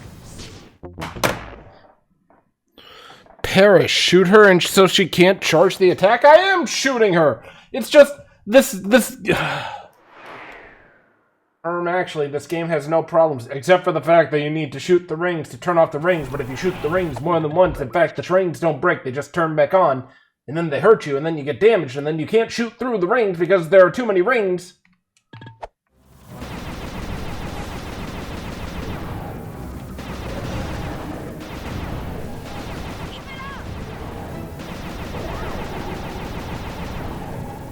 God, I would be getting this done. with more efficiency with Bentley's fucking mini chopper. Can I just replace this section with another Bentley mini chopper section, please?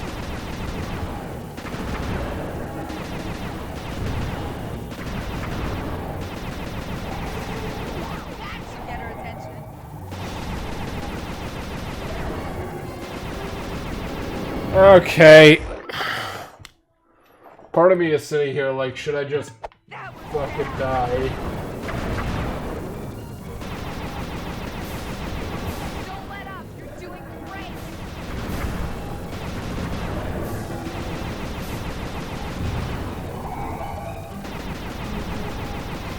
Yes.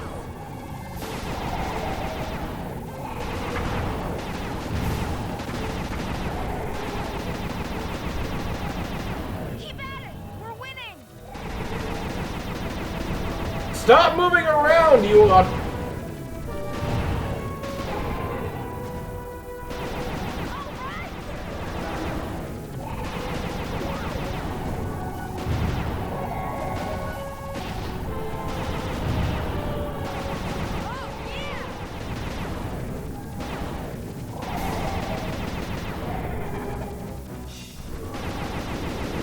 Shoot the bird, not the air. You're doing it, Cooper.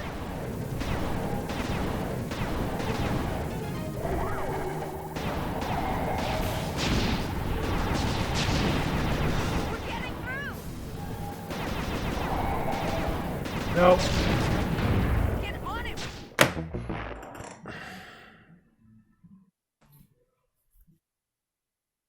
God. Everything about this game is so much worse than Sly 1. Even the Clockwerk fight is worse.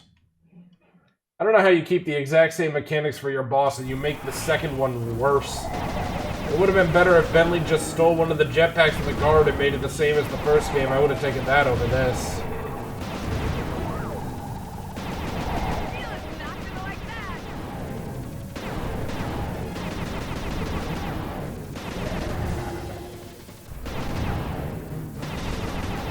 We're getting through.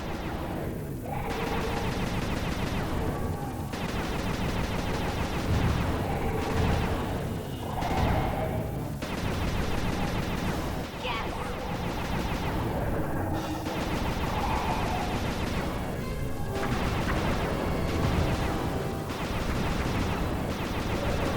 right.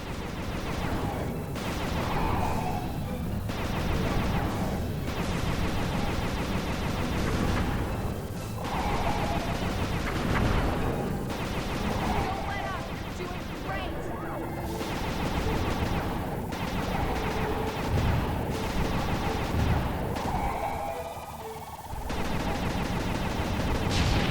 Nope. It's Clockwerk.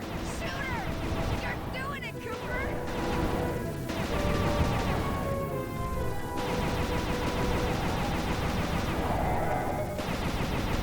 Looking good.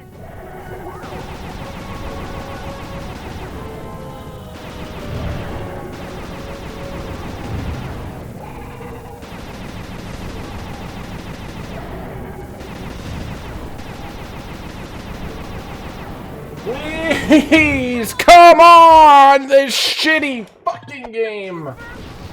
Oh, God, I needed to get that out of my system.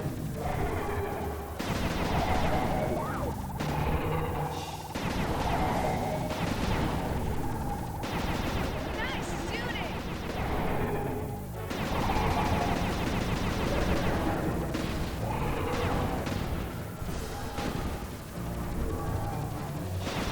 Keep at it. We're winning.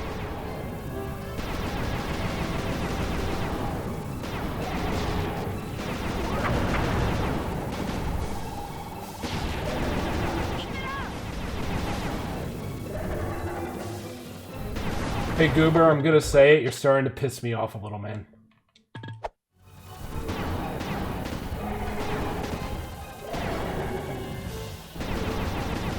I normally don't mind the heckling, but this game has its issues.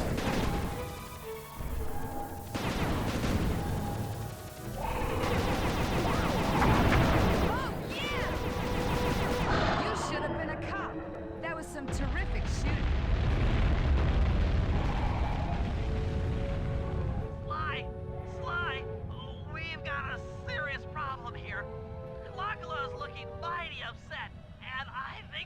to take it out on us.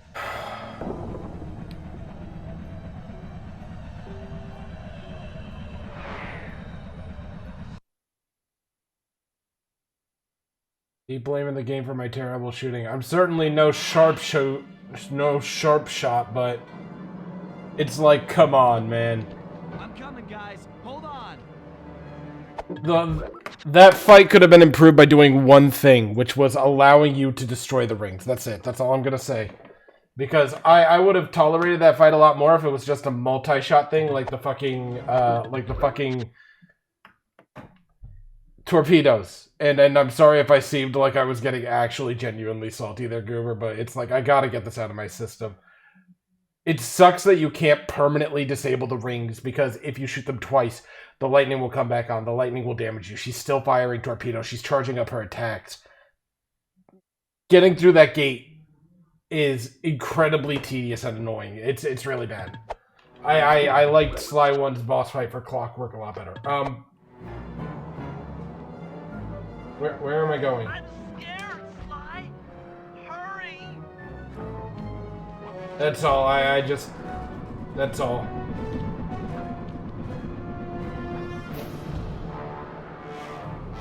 That's what I was getting so agitated about.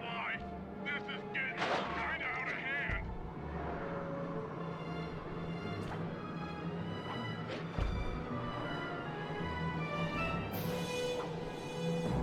Oh shit, I'm dead. This is grim.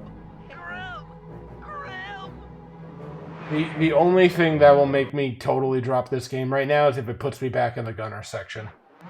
Okay, good.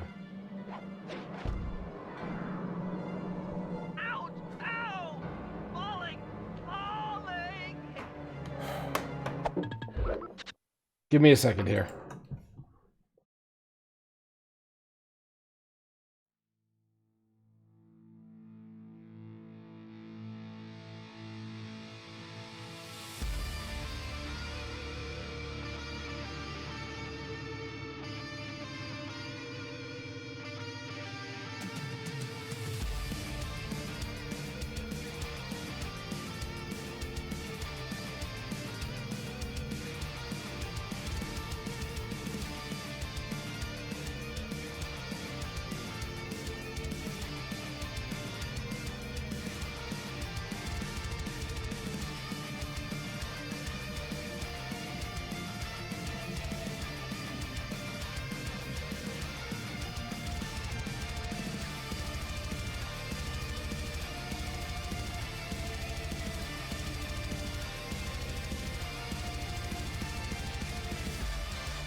I'm back.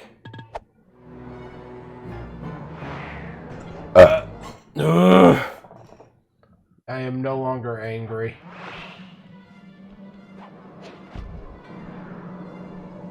This is grim! Grim! Grim! Oh, God. So floaty.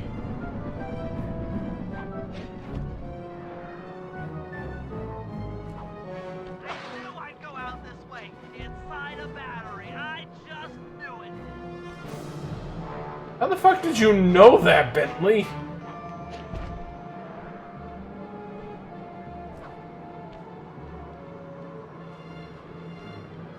Hurry, Sly! We're going down really fast!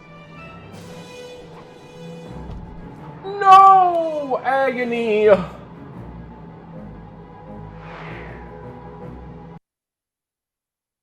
I'm gonna take off my headset mostly because I don't feel like hearing Bentley complain while I'm trying to figure this shit out. I want to focus on the platforming. I feel really sick.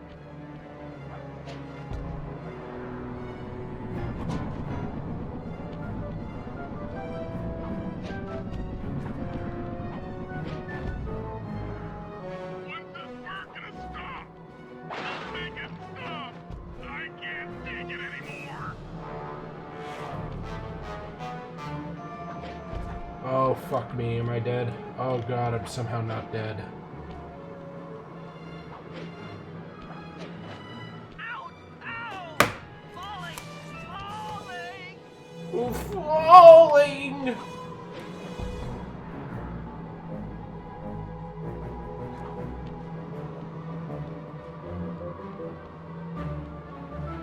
I'm scared, Sly! Yeah, I get it, Bentley, you little bitch. All you have to do is jump and glide to the next platform. I still think timing is a part of it, isn't it? Because they seem to have high and low points on... Help! Anyone! SOS! Oh, right!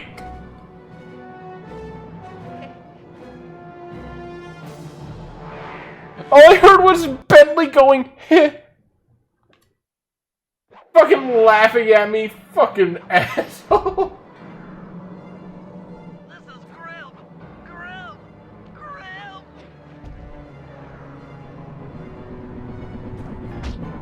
Oh, I'm just dead. That wasn't Bentley. Who's going heh then? Who fucking laughed at me?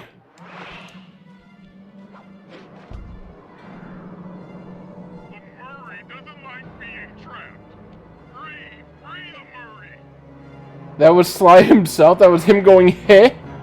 I've never heard him go heh.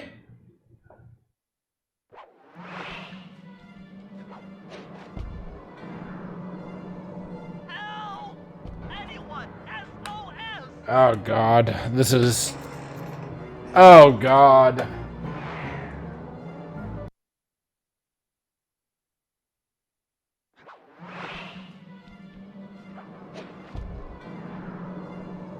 I'm scared, Sly! Hurry!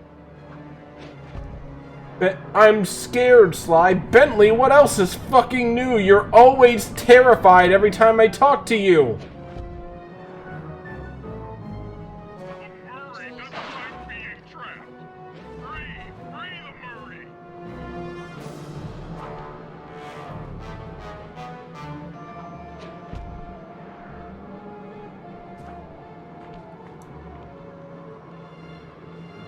My life is literally flashing before my eyes. Literally.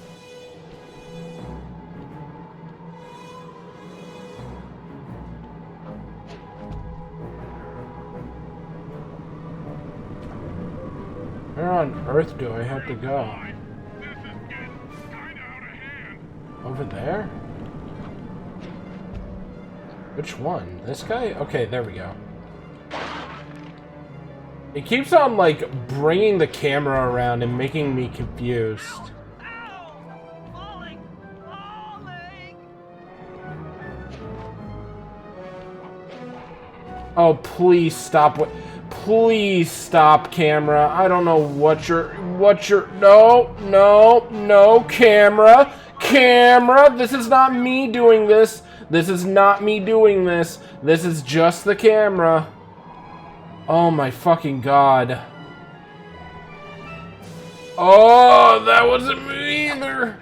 None of this is me. Help, please, someone. It completely 180 the fucking camera. Make it fast, Sly. I feel really sick.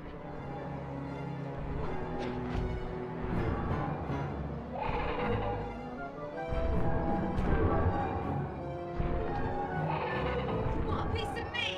Don't worry. There's plenty to go around. You might have a new body, Neela, but you're still the low-down, backstabbing coward we've beaten time and time again. This won't be any different. Be brave while you can, Cooper. I might not have the immortality of pure hate, but I feel something. Some power growing within me.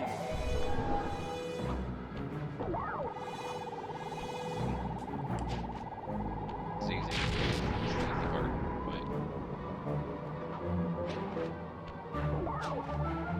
there's one standing on her back. Gotta shoot her, hit her in the face.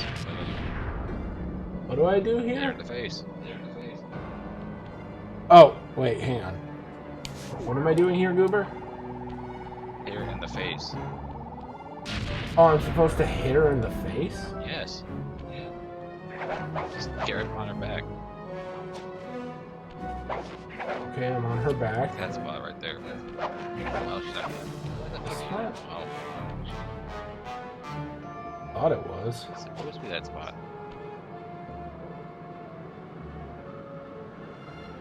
It was supposed to be from the wing. That makes no sense though. Unless I'm supposed to, like, hit something back at her. No, this isn't a Ganondorf section.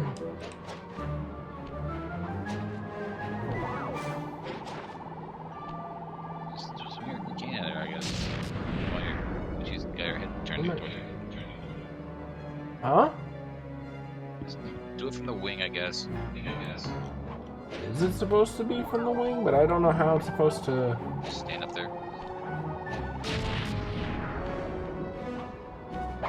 Oh, you are correct. It is from the wing.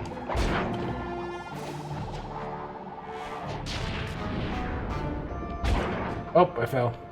Whoops. Don't do that. Please, game. It's a three-phase fight.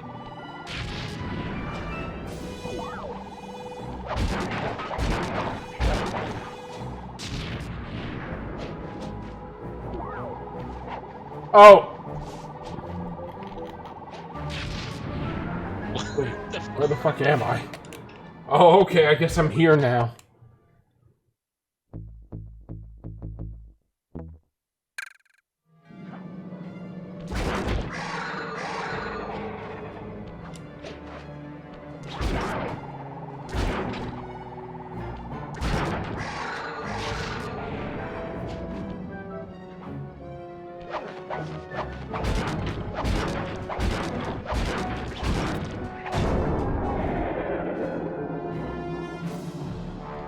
Into the water! Paris.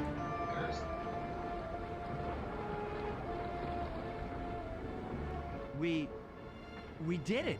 You made it to Paris. Yay. It's that emotional. Hell yeah, Paris! Die! Back at. Die! Yeah, you made it all the way back to the beginning. Watch out. That thing's still kicking. Lachlan mentioned something about a hate chip. It sounded like the source of her power. If we remove it, she might stop attacking. Then let's do a little open head surgery. I'll pry open that beak so that Bentley can go to town with his bombs.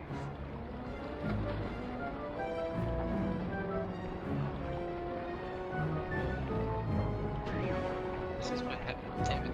This is all your fault.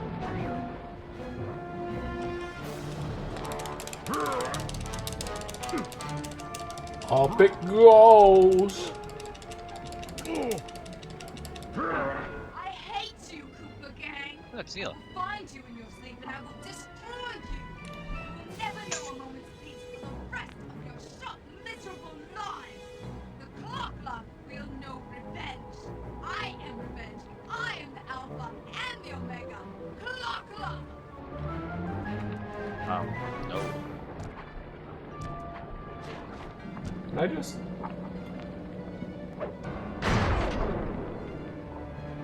Dude, literally, all you gotta do is go up there and take it. I still have my hate shit. You will not defeat me, ever!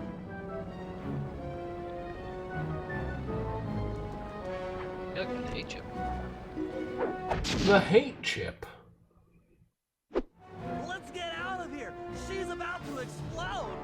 Ah! My glasses! What? Bentley! I'll What? save you! My glasses. My blue eyes. I can't walk!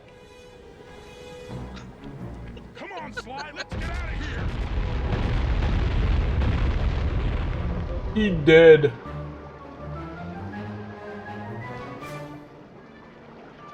He dead? I don't know, man. They dead. Machine dead. Doesn't look dead to me. And there we were, at the end of the road. The Claw Gang had been defeated, and the Clockwerk parts lay scattered around in heaps.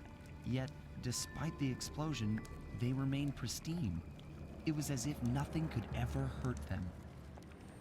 Carmelita cursed herself for showing up too late to get a few shots in on Clockla.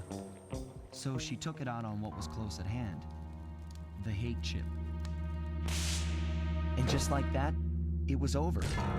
Without that core piece, that essential center of Clockwerk, there was nothing left.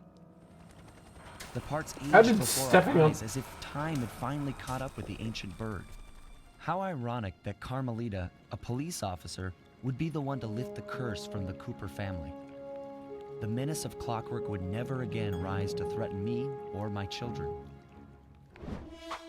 True to her nature, she informed us that we were all under arrest.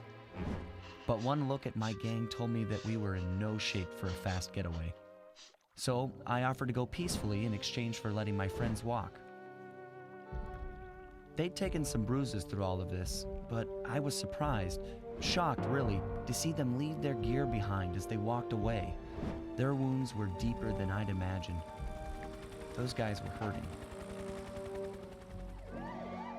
Carmelita's old police unit soon arrived. With me in custody, her name was cleared, and she even got a well-deserved promotion. It was the least I could do.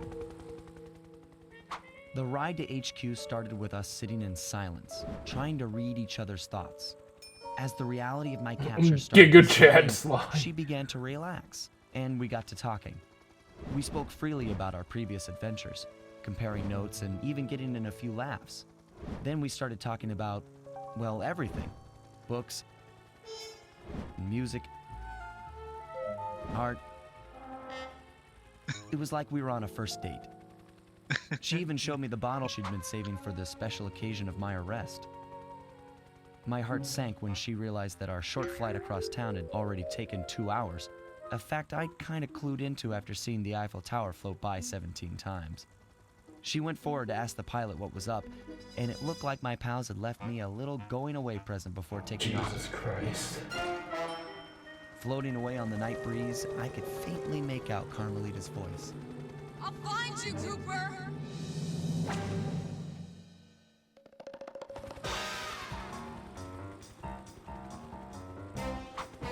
I'll be seeing you soon, Ringtail.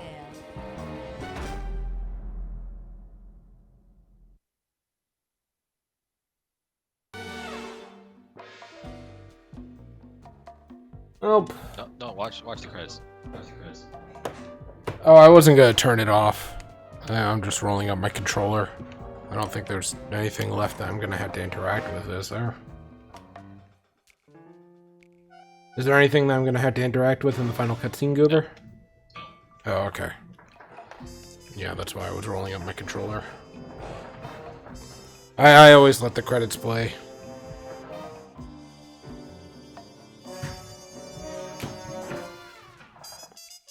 Featuring the voices of...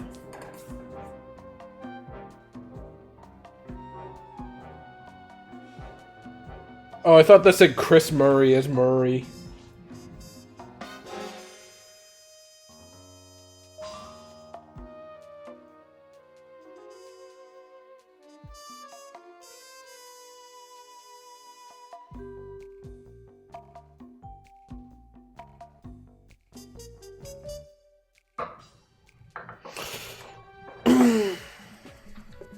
Wait, Dimitri went on to work as a dance instructor on a cruise ship.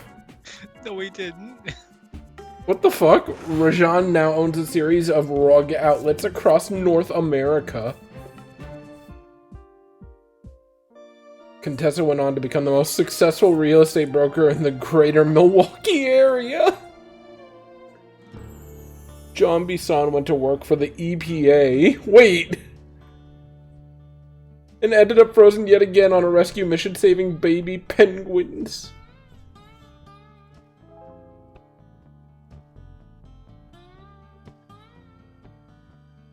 Well, it doesn't show Arpeggio, so I assume that fucker just died. I told you earlier, he got eaten. Yeah, he died! Just say he died! Okay, that's it. You've seen everything. Okay. You won. Go outside. Shut the fuck up!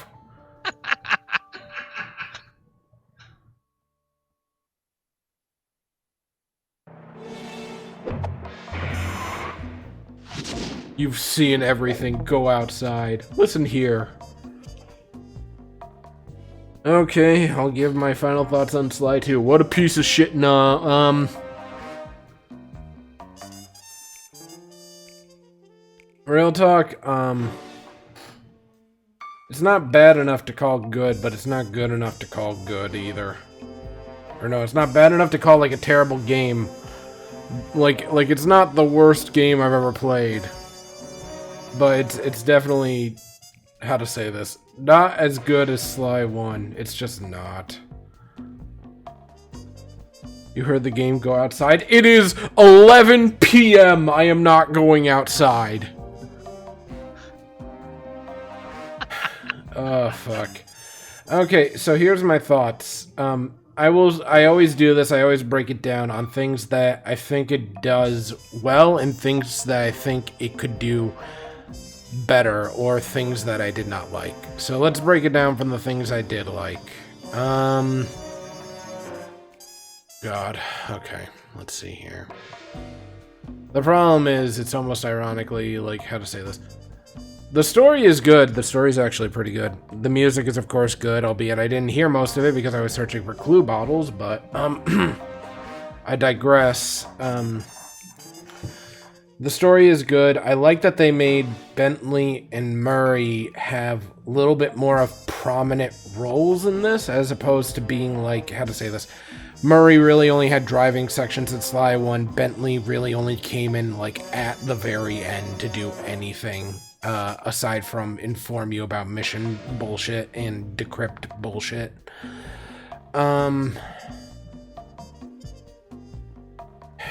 Story, that thing. Some of the mechanics for thieving were pretty good. The ability to hide and having hide spots was appreciated, even if rarely used for anything outside of expressly stated missions, if that makes sense. Like, when I was going about the world, I almost never used them, because there wasn't really a reason to, even if you got spotted. I mean, if you got spotted, they were going to shoot through any place you could hide anyway. It's like, which meant that you would have to take preemptive action, which was rare. The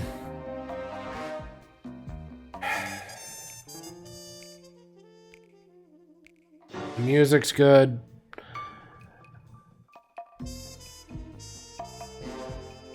The problem is, when I use Sly 1 as a reference, there's things in this that I don't love as much, that other people I'm sure love for other reasons.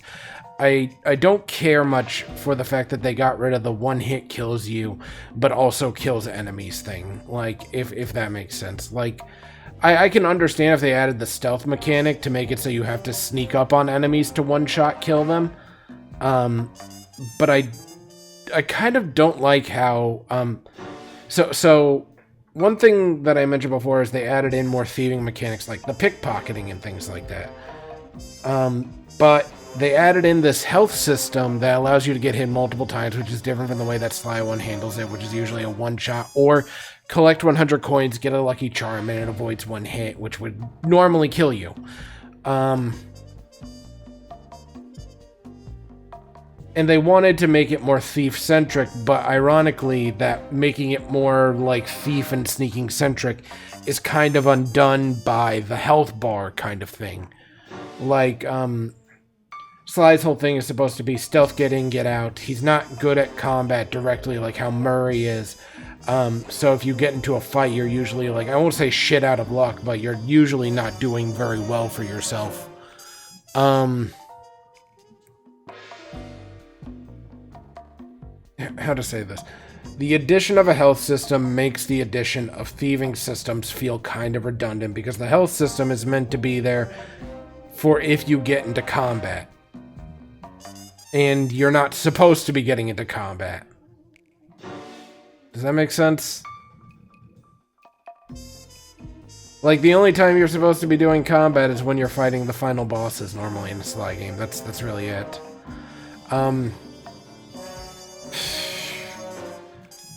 The time in this game could have been cut down by half if they had you fight the bosses in their native level. I don't really care much that they made bosses have 2 split levels, like fighting Rajan in 2 levels, fighting Bison in 2 levels, fighting the Contessa really in 2 levels. Yeah, like the only one who really stuck to 1 level is technically Dimitri and Klokla/Nayla.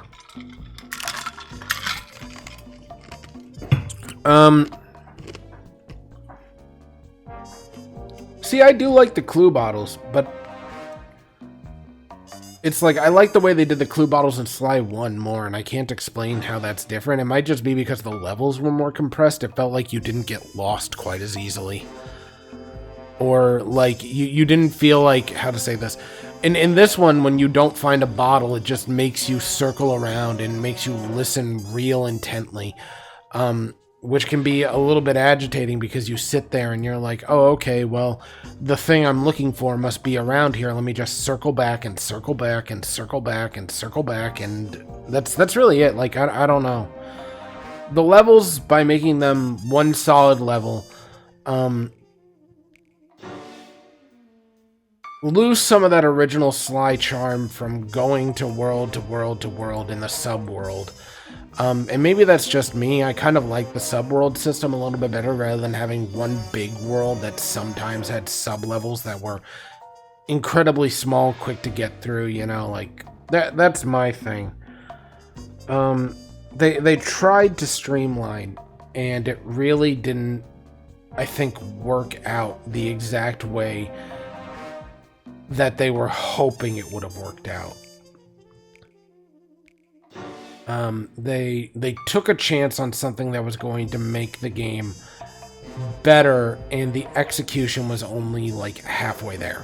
Like, the Sly sneak attack mechanic, I've never understood why they made it a 1-2. They should have just made it a 1 and done. Like, if I'm sneaking up behind somebody and attacking them, there's no reason for me to attack them once and then not attack them again immediately to kill them, because Sly is not meant to be doing combat. Like, it should have just been a 1 and done thing. The tank sections in this are atrocious. Like, absolutely atrocious. Which sucks, because I feel like they could have been charming if they didn't make them so needlessly clunky.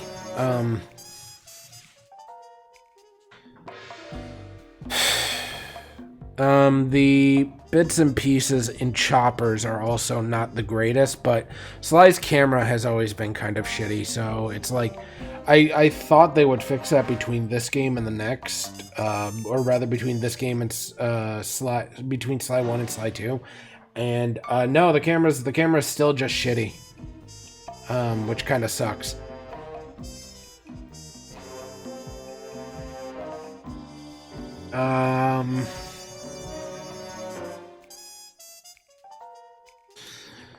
I know that they were trying to set Nayla up as a big villain, but I'm almost sad that Carmelita doesn't show up as frequently as she did in Sly 1, because you miss all those little flirty bits, I think, to a degree, with her and Sly that used to come off as very natural, now feel like they're, like, how to say this, a little bit more, like, shoehorned, like, because Carmelita was the original person chasing you down, it felt weird.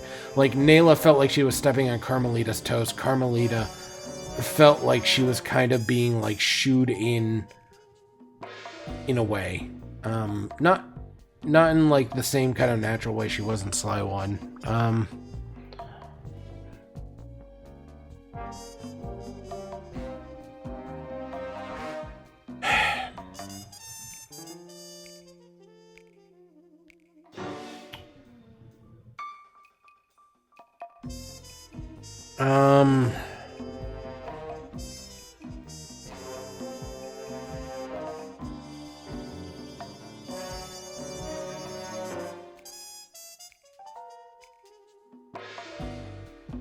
They still didn't fix the mechanics where Sly would sometimes lock onto another thing to jump onto when you press circle that wasn't the closest available object.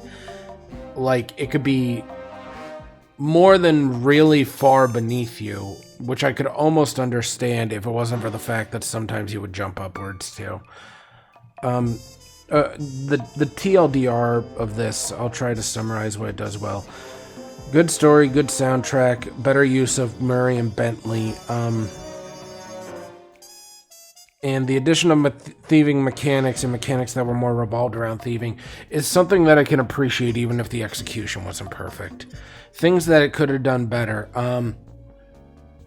The thieving mechanics, I think, in some ways needed to be more defined or more polished in a way. Like Sly just one-shotting people. Sly, so much of what is available to do for Sly, like, how to say this? Sly's the only one who could pickpocket, but Murray could really do something like shaking them down. Bentley can put people to sleep, so there's logically no reason why he couldn't just reach into their pockets and take their money. They should all be able to pickpocket. Even if all of them can't do the same things, it really doesn't make sense that not all of them cannot climb ladders except for Sly. That one was weird to me because they all have hands and they all have legs. Like, maybe that's just me. I could almost understand Bentley because he's so small. Murray, I really can't understand.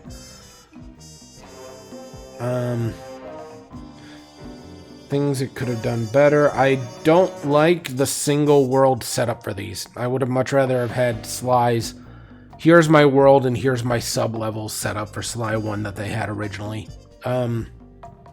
That's not to say it's inherently a bad thing. It can be an interesting thing because it makes you realize how much they're going to pack into a singular area, but it also, I think, ruins some of that charm of going into an area for the first time, experience everything about it for the first time. Seeing all the little nooks and crannies that they can put into a sub-level or in buildings and stuff like that. You lose a lot of that charm, which I think is kind of what I didn't like about this. You get a space in which you can be more familiar, but by becoming more familiar with it, it becomes boring, as compared to getting an area that might be initially small, but being forced to go into these sub-areas that have their own unique gimmicks. And by having those own unique gimmicks, in addition to that, you also have to, like, you'll always feel like you're experiencing a new sort of level. And some people don't like the whole, like, I'm in the world 1. Why do I have to sit through a loading screen? I've never cared about that as long as the game is good.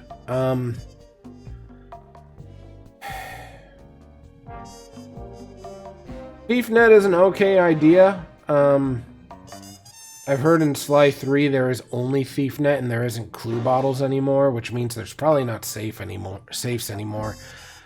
I can appreciate what they're going for. In a way, there was something almost more charming about reclaiming the Thievius Raccoonus in a way, but I get what they were going for, if that makes sense. It would have been, I think, perhaps a little bit more charming as Sly or Bentley or Murray, if when you acquire these, this isn't even like a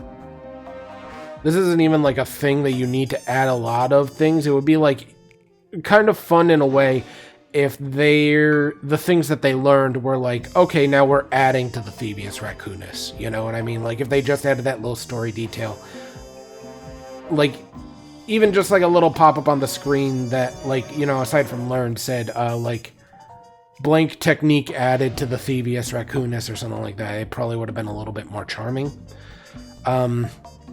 Losing power-ups in between games is, of course, a common trope. I think the one that I was most bummed to see go away is the ability to jump out of water and the ability to not take damage from falling down. I really hoped that they were going to bring that back, and they didn't.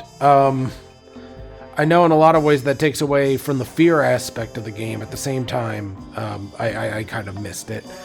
And at the same time, it was kind of weird that they added a whole screen for power-ups, but there is, now thinking about it, 4 blank spots in each person's screen for power-ups, but I've 100% of the game, so there is no more power-ups. Which is a weird thought.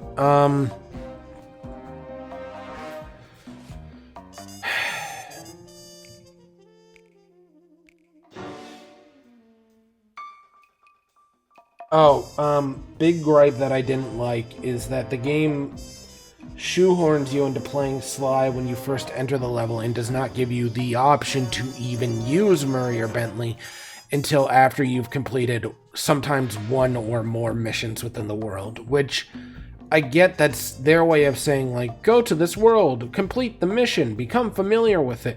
I don't know. It's like, because whenever I entered the world, the first thing I wanted to do was find the clue bottles, primarily because you knew the safes weren't going to be in the overworld. You knew the safes were going to be in one of these very short sub-levels. But there was no, like, concrete thing. Like, you never knew it was going to be like, oh, I'm going to show up at the end of the level. I'm, like, you know, in the very last stage. I'm going to show up at the start of the level in the very first stage. Like, it shows up whenever it showed up. And because of that, it was better to have the clue bottles at the start rather than find the clue bottles as you were going through the level and then go back into the level where the safe was, and then that's I think like all tied together. The clue bottles were executed much more poorly in this than they were in Sly 1.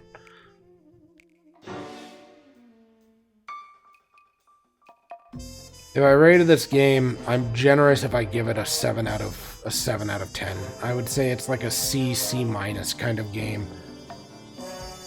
It's not good enough that, like, Sly 1, I'm like, I would definitely play this again. It just doesn't have the same charm. Maybe that's just me. I thought Sly 1 was better. Goober thinks Sly 2 is better, and Ecstatic thinks Sly 3 is, I think, the best, is what Ecstatic says. Everybody has their own opinions, but I'm also the kind of guy who, like, if you ask me what kind of, like, Paper Mario I say I like Thousand Year Door and Original. If you say, what kind of Resident Evil do you like, I'll tell you that I like the remakes, but the remakes are based off of the original, like, and I'm talking, like, the 1, 2, 3 remakes. And the 1, 2, 3 remakes are basically just 1, 2, and 3 without the tank controls. But they're less combat-focused and more puzzle-focused, which 4, 5, 6, 7... I think 7 is like a weird halfway point, and 8 is also like a weird halfway point. I think 8 is the weird halfway point, where it's more puzzly but less combat. And then the Revelation series in Resident Evil, like, are more combat-oriented. That's what I mean. Like, Sly 1 is formulated a little bit closer to, Goober, you might know what I mean by this. Sly 1 feels like it's formulated the same way that a game like Spyro or Crash Bandicoot is, with its sub-level system. You know what I mean? Yep. Goober? Yeah, I think maybe that I've actually not played those games extensively, but I do know that it's like this is like a C game. Goober asked me at one point if I had to play this or Skyward Sword. Did you say original or did you say remake? Because I believe you only said Skyward I said Sword. original, but yeah, original. Oh, if it's original, sorry, I thought you said remake. If it was the remake, I would play Skyward Sword over this. If it was the original, I think I would play this over Skyward Sword.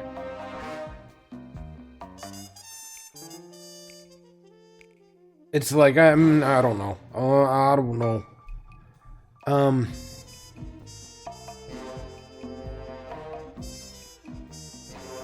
Yeah. Yeah, this game just needed, like... It just needed, like, a little bit more. It just... It just didn't hit the same thing. Oh, this is less of a nitpick. You trying to get a reaction out of me? No, I'm just making a point. Everybody universally knows that I don't like Skyward Sword.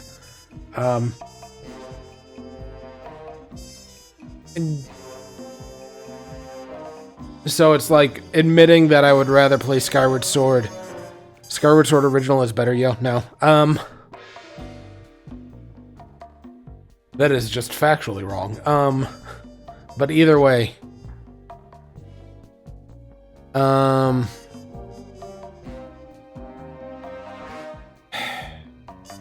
C tier game. C tier game. Not bad enough to call truly bad, not good enough to call truly good. It's this game's awkward teenage years, because I've heard Sly 3 really focuses more on the mechanics that they brought into this game and makes them better. And this game is trying to cling on to the legacy of Sly 1, so it's neither Sly 3 nor Sly 1. It's some weird teenage stage in between, which happens.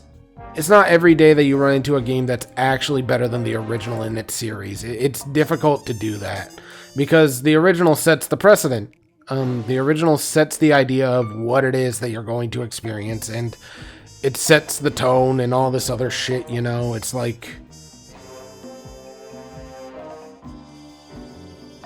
it's hard for almost any game to overcome its original.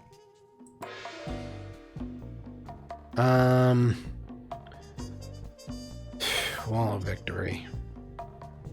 There is Sly, Cooper, Thieves, Raccoonus. Sly 2, Band of Thieves. All clue bottles and power-ups.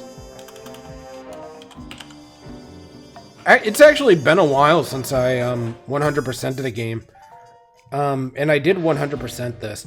I 100%ed it because this game is not a game that's hard to 100%. Feasibly, if you don't mind typically going after the clue bottles, which for the first few levels isn't too bad. It really only becomes bad around... So it becomes difficult around Rajan's temple stage. But it only becomes really insufferable at John Bisson's in episode 7, the second stage with John Bisson.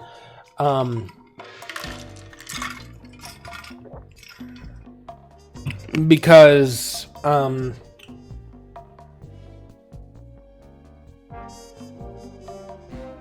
don't know how to put this in a great way. But I've really only looked up locations for bottles, I want to say 2 times. One of them was in the temple level here.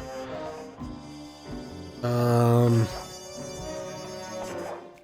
the other was in this episode 7. So it's doable, it's feasible, it's not an impossible thing to do. It's just... excuse me. Oof.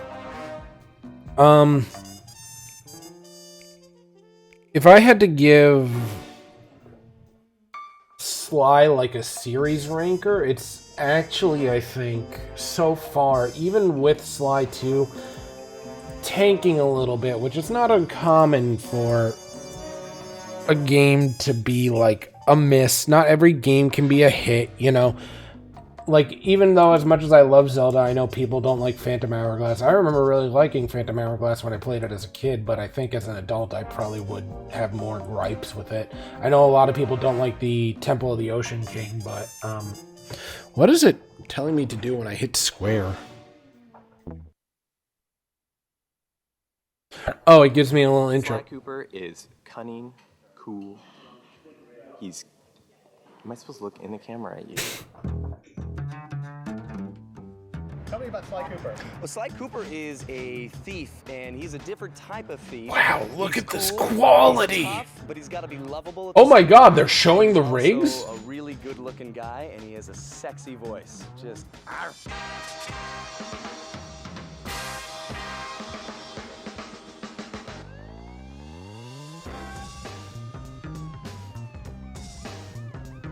I'd say about a month into development, we came up with a one-sentence Hang on. description that really has guided the development of the product. And the one sentence was, Sly and the gang work together to pull off a string of big heists. When I say heist, I mean like classic Hollywood heist film kind of heist, where the last third of the film was all about this big, spectacular, elaborate crime involving many thieves working together to do something huge.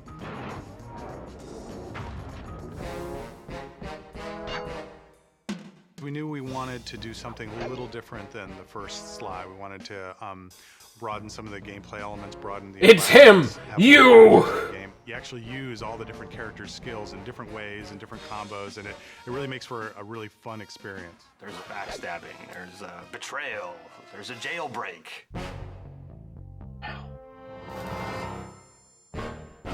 Thiefiness is different things to different people. For some people, it's being sneaky. For some people, it's being agile. We want Sly the Thief to really encompass all of these things. It is really fun and really thiefy to be on the top of the roof, scaling across the level, running across wires, looking down at guards looking for you. I think we all would love to be able to do the things Sly does, just to be able to jump from rooftop to rooftop, land like a cat on top of a wire and scamper down it. If I did that, I'd break an ankle.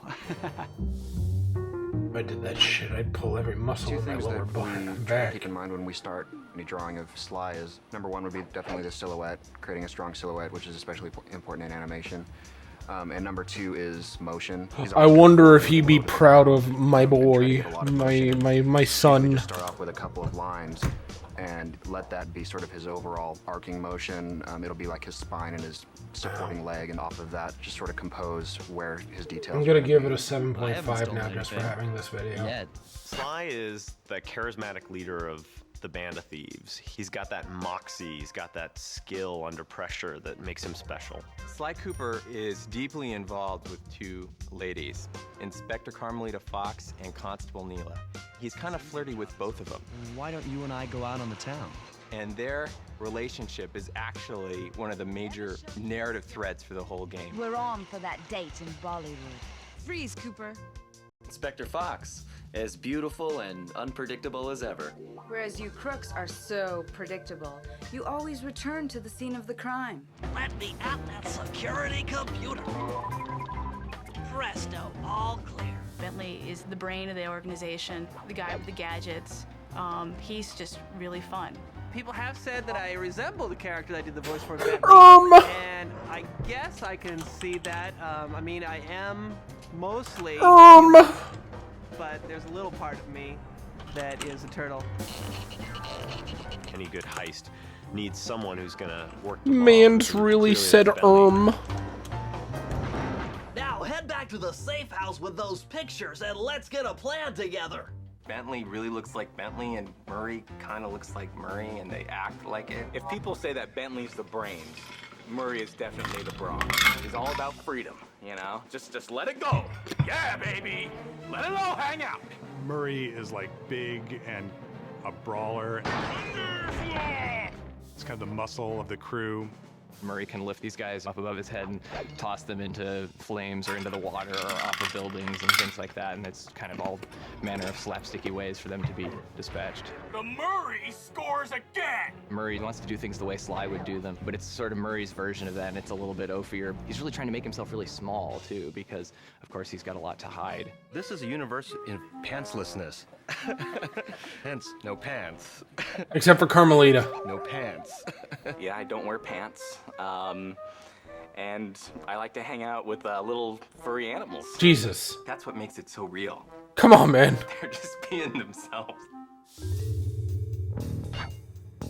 This game, we really wanted it a lot more to be about doing something rather than just going somewhere. Wow. And as a result, one of the things we really focused on this game was to really work on the AI.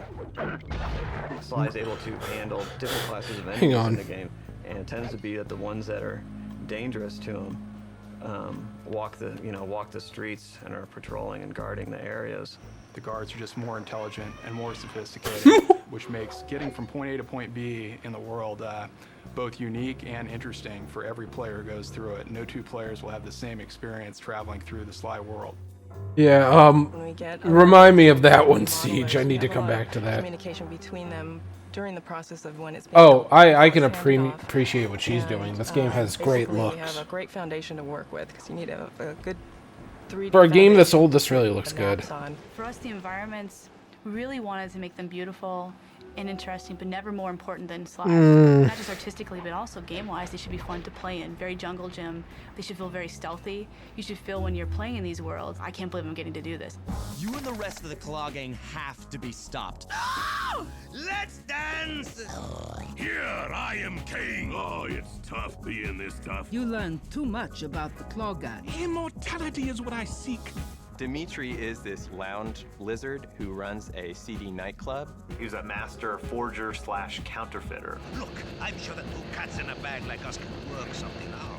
The coolest part about Dimitri is how he talks. English is his second language, and he learned all his English from watching hip-hop videos. Have you no vision? Are you hearing what I mean to you? Jean grew up poor on the streets of Calcutta. He turned to selling illegal spices.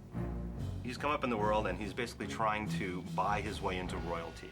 He's just a low-level street thug in rich robes. All I see is a fat, pathetic weakling. The Contessa is a creepy spider, an expert in hypnosis, and works for Interpol, the police agency. She decides to open up this rehabilitation clinic for criminals. But wait, it's just a scam, because it's really a front so that she can hypnotize criminals into telling her where they've hidden their loot.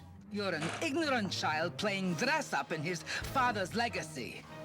Oh, I know all about you and the Cooper clan. Oh. Jean Bisson was a prospector. He got buried in an avalanche for 100+ years, and he thawed out. And he's decided that he's gonna push back the wilderness. He loves strip mining. He loves clear cutting of trees. He's just a product of his time. He just happens to be living 100 years later. So his entire mission in life is to tame the West. As my father said, the only good fish is an eaten fish. Arpeggio is a small flightless bird, and because he can't fly, he's completely enthralled with all the flying machines of Da Vinci. When they said I was playing the parrot, I was kind of like, oh, they'll love it when I come walking in. Hi, I'm the parrot. 6'4" and very large man plays a little tiny crazy parrot. Arpeggio, eternal life, that's what I crave, eternal life.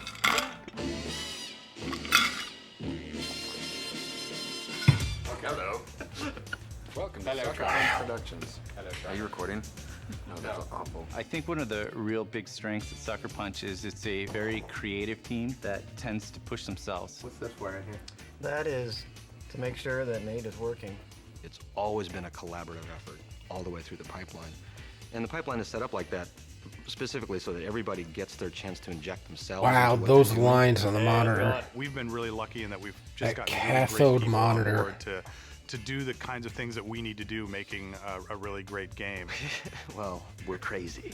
Do you want any dialect or anything to make it appeal to the European gaming market? Raccoons, squirrels, Turtles, Sly Cooper 2 is the finest game you'll ever play this year.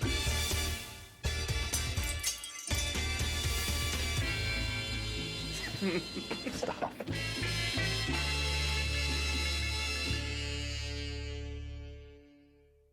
Wow. That one video has upgraded it to a 7.5. Still a C tier game, but man, I can't remember the last time I played a game where they actually like accredited their staff like that. Like more than just credits, you know, faces and names and seeing the rigs and stuff like that. They wouldn't do that in modern day games. Like a video like that, like, God, that is something that it feels like it belongs in a museum now. Like I see shit like that and my brain goes, oh, I've just unlocked the memories of yesteryear. Seeing character rigs showing concept art, the names and faces of voice actors and your programmers, your texture artists, your character artists, you know, seeing bits and pieces, people who do stuff like that. Man, you just don't do that anymore. You don't know that stuff unless you look it up anymore. You just get names on the screen. And in a video implemented, I mean, wow, that's a real charm point. That being said, I have a nitpick to say with the guards are more intelligent. Their pathing is better, undeniably. They're definitely more resilient and will definitely follow you much better than they would in Sly 1, but the fact that I can let out one of my little fart smoke clouds and get away 99% of the time, maybe. I'm grateful that I can do it, but maybe not always. Maybe not always makes sense. What else? Yeah, no, that's really it. Wow. Still a C-tier game. But Sly 1 and Sly 2 both still have great artistic style and great soundtracks. It's like, I don't feel like I can overly praise them for that because they've already set the standard. Let me see here. Who's online? What is Toki doing? Alright, I'll put up a host for Toki. He's playing Super Mario World 2. They oh, that sucks, Goober. Oh. That sucks.